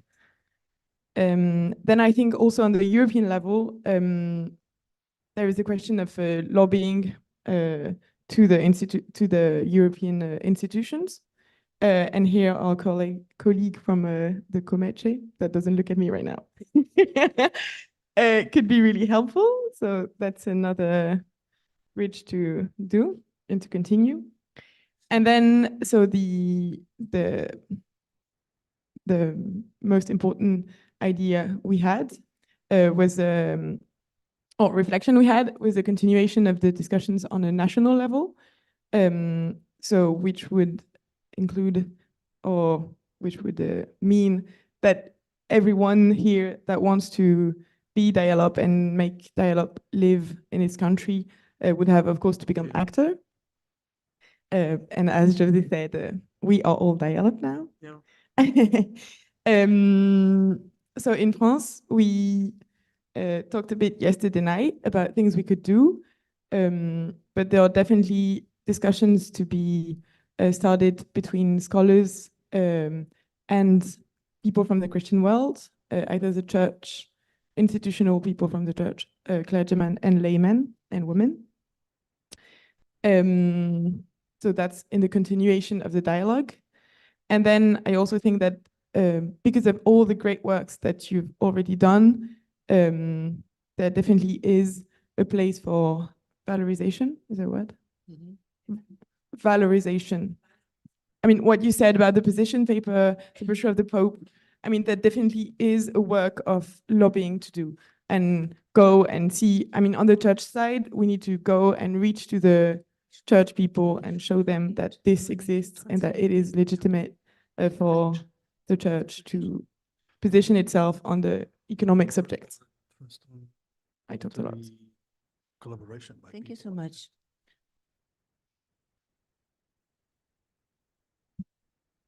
So I will represent the Brazilian lobby. No, I'm just kidding. No, I was discussing with Isabel, which is also Brazilian, the one taking the photos. And I would, with all due respect, poke you a little bit, stuzzicare. I'm a student here in Sofia, also Isabel. I am also involved in other initiatives, so I was very curious about Dialop. Is my first meeting. I already feel somehow connected, although also being part of different initiatives. And especially today, I was particularly touched with all of the days. I was very happy with all the interventions. But I would like to make a little comment on the European perspective on social justice and ecological social transition. Me and Isabel, maybe we can be considered a bit left. We're not the most left people that we see among our peers in Brazil. And we felt a bit of Eurocentric perspective. Yeah. Yeah. So if I could say some future, not practical, but maybe theoretical push is, I think speaking about ecology demands a world point of view because it's a world problem. Speaking about the Green Deal from an European perspective, without speaking about international corporations, felt a bit empty, on my view. Sure. Like the main causes of climate change or pollution and economical injustice are transnational companies, and they are better capable of cooperating than national states. So I would like to poke you in this decolonialized perspective. Good. Fantastic. Yeah, well, that's my. But I'm very happy with everything you did. I didn't want this bad thing to be the main message. I'm very happy. Thank you so much for these meetings. Thank you very much. You have to give us your email. Grazie a tutti. Io sono Henri della Repubblica Democratica del Congo e sono qua studente, come ho detto ieri. Neanche sono membro del Together for a New Africa, un movimento dei giovani nato da Sofia, dal movimento anche. Nella stessa ottica, come ha detto Jesse, mi sono sentito molto coraggioso di prendere questa parola perché sono l'unico dell'Africa e neanche posso parlare per le generazioni future, come l'ha detto il professore Barbaro. C'è un documentario che la Francia 24 ha fatto del 28 luglio 2022 su lo sfruttamento del cobalt. Da noi mi sembra che non abbiamo gli investitori seri che aiutano il popolo. Fanno le cose con la gente politica che è molto minori e si dividono i soldi, gli interessi e dimenticano il popolo che rimane povero. Così ci vuole questo senso del movimento per fare una pressione non solo ai governi, neanche agli investitori per usare questa consapevolezza di aiutare soprattutto i giovani. Perché in questo documentario, se andate sulla pagina di Francia 24, troverete che le conseguenze sono la disuguaglianza e i giovani non sanno andare a scuola. a causa sì, descolarizzazione, non sanno andare a scuola perché c'è la povertà, i genitori non sanno dare i soldi per andare a scuola e così ci sono messi tutti a sfruttare il cobalt neanche nelle condizioni molto disumane. E tanti morono e ci sono le malattie.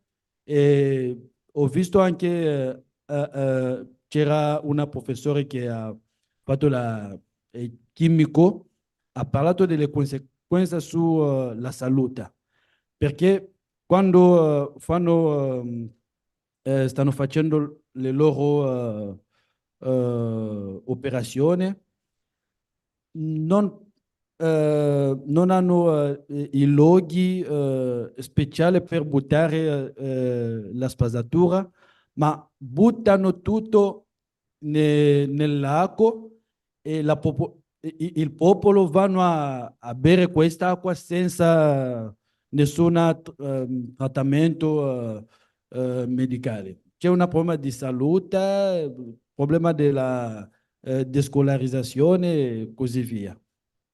E neanche questo movimento mi sembra che è molto importante per l'Africa e soprattutto il Congo. Grazie. Grazie, sai che il partecipante che ieri non è venuto era proprio del Sudafrica e avrebbe raccontato quello che fa gli scavi proprio per il cobalto, cosa producono nella popolazione. Quindi grazie. Cynthia di Manila. Yes, thank you so much for this opportunity. I was imagining if I received an invitation to be part of this conference, and then eventually it was accepted. I was just very happy to take part. I've been listening these 3 days, and of course, I am very happy to contribute. But I have also observed that the problems are so different, but they come from the same source, but the eventual results go a different direction, but still very much related. So I was thinking that of this gratefulness of having been part of this amazing conference.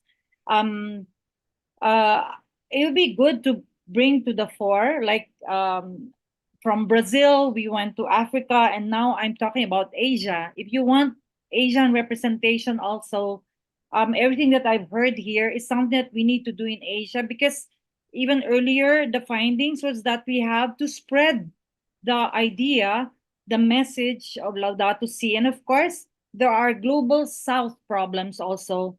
And there may be things that we have to tackle from where we are. And so I really feel that also we need to, you may need Asian representation also, because this is the way for us to attack the problem. I totally agree about the very European approach, which is also very understandable, because this is where all the ideas come from, and this is where Dialop and Sophia are like intrinsically European. But I love that you have opened up to outside, and my presence here is also not by chance. However, the job is too big, and we are at the beginning. I overheard, and maybe Dean could tell, I don't know if it to be said that there is, I think, plans to have a Sophia Asia, but I don't know at what point it is already. But I'm willing to work with that, and I'll try to see what I can do also, because I joined a co-governance conference in Brazil a couple of years ago, and I spoke about our problem with the poor, but not from the architecture point of view, but from the governance point of view. And it seems like there's so much similarity with the problems of South America and Asia, where I come from. And so we were able to put together our ideas, and there are collaborative activities that we're doing. And then I have been invited also to a meeting of young people in July, which is the Gen Fest. So many young people have problems believing in something. So to the passion that I've seen in these 3 days and the purpose is something that the young people can benefit from. And I work with formators and animators of young people.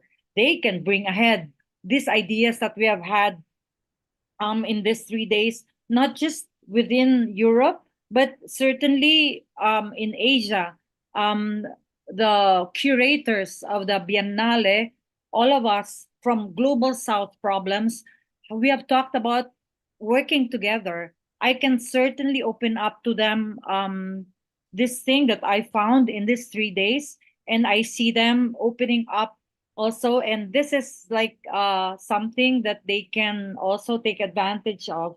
And I also work for the commission on the inundation for architecture, and I am the only Asian also, and many are from South America, and there's one from Africa also, Kenya, and we can open this up. So I think the big gift of networking will be something that we can take advantage of. Lastly, I would like to bring to the fore also the idea of the blockchain.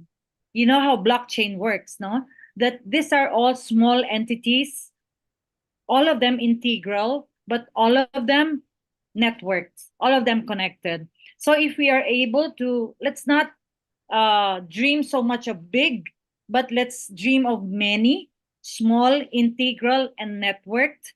And if we are able to communicate more exactly as it has been proposed, I know that we can go far. And then I have so much hope because I have seen the, as I said, passion and purpose in this group. So thank you for this opportunity. I am Dialop now. I'm also Dialop, like you. Thank you.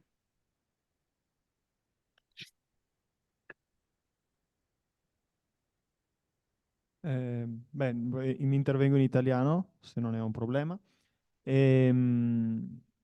Io penso che l'organizzazione di iniziative come queste sia estremamente stimolante per chi partecipa, come noi, che sia una buona idea il pensare di riproporre iniziative come queste, di incontro, di dialogo.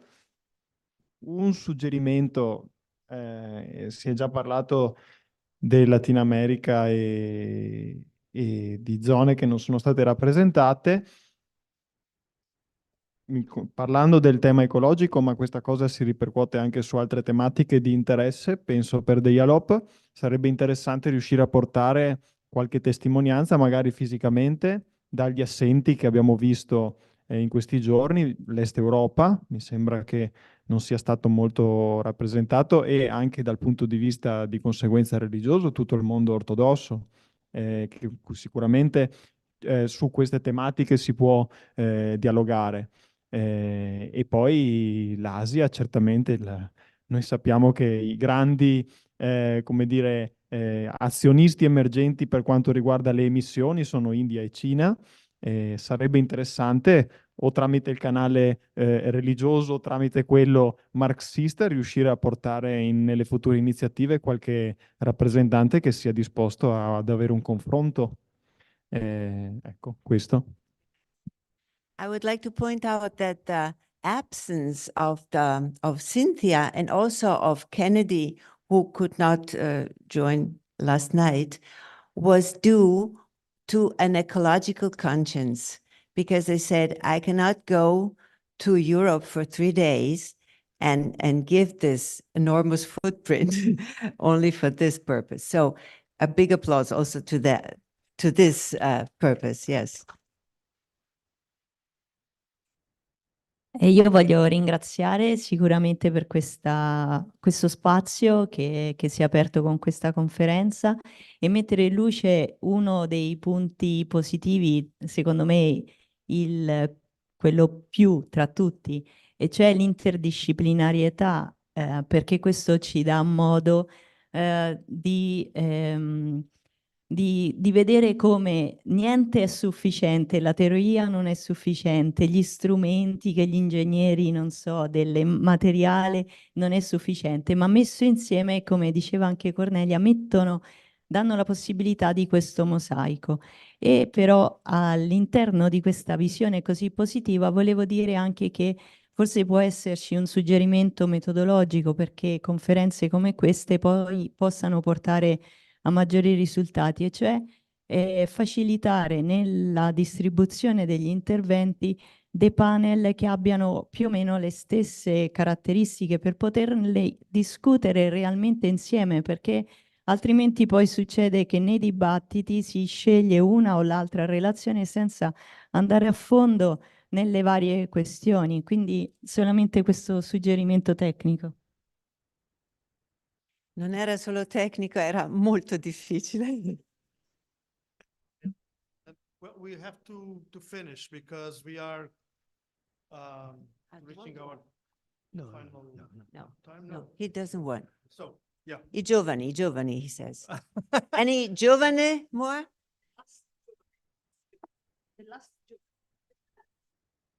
Sì, diciamo, sul crinale fra il giovane e l'andare oltre. Insomma. E, no, io dico due cose in punta di piedi perché sono veramente l'ultimo arrivato alla conferenza e anche a Sofia, quindi l'ho apprezzata tantissimo, devo dire, quel poco che sono riuscito a seguire, sia dal punto di vista organizzativo, beh, quello chiaramente, grazie. E, è molto vero l'aprirsi, bisogno di aprirsi dal punto di vista dell'eurocentrismo, di interdisciplinarietà. Mi piaceva molto pensare, per essere veramente collegati con la realtà, oltre a un progetto interdisciplinare, a un progetto interesperienziale, cioè quando hanno detto di coinvolgere anche i movimenti, chi veramente magari non ha grosse conoscenze, ma è molto emotivamente spinto, no? Dalla ragione ecologica, da una revisione antropologica del posto dell'uomo nel mondo, appunto, eh, in modo da essere veramente collegati con la realtà, no? Non avere una barriera di vetri rispetto al mondo che poi agisce, fa. E, quindi provare a inventarsi una rete in questo senso, forse, o inventarsi, scusate, portare avanti, no? La rete in questo senso potrebbe essere forse una delle iniziative più originali, tra l'altro, no? Che ci sono, perché il mondo universitario non parla col mondo reale, tendenzialmente, purtroppo. No? Tanti filosofi hanno detto che se vuoi fare filosofia non devi andare in università, insomma. E la cosa bellissima che potrebbe essere il valore aggiunto forse di Sofia come,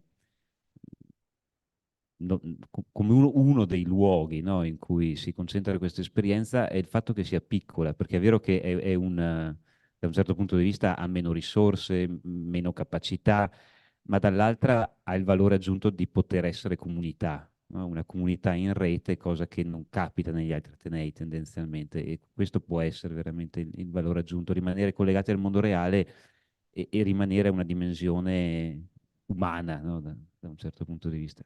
Scusate, grazie a voi.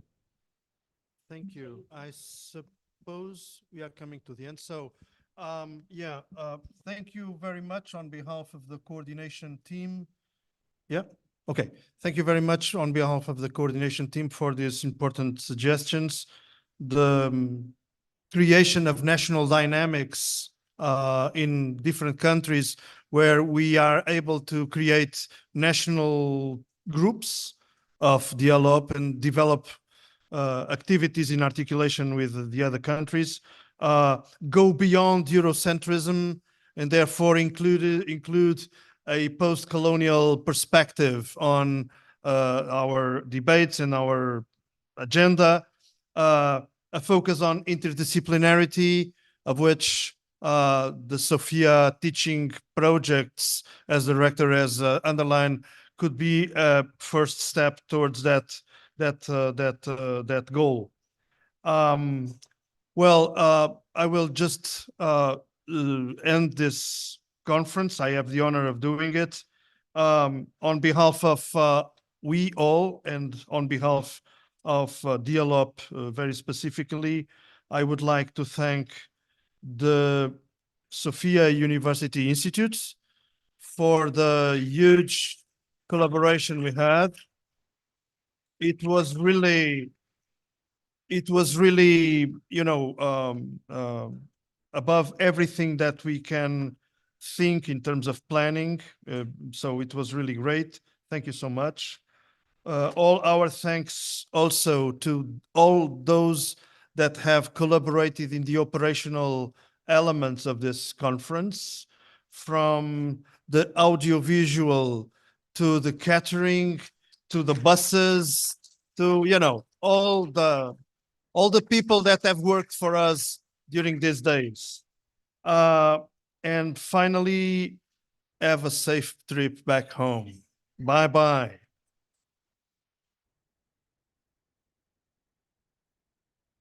Hey, come on, please.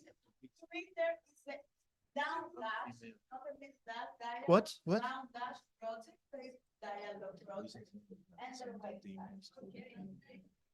A final word of gratitude to Luisa Cello.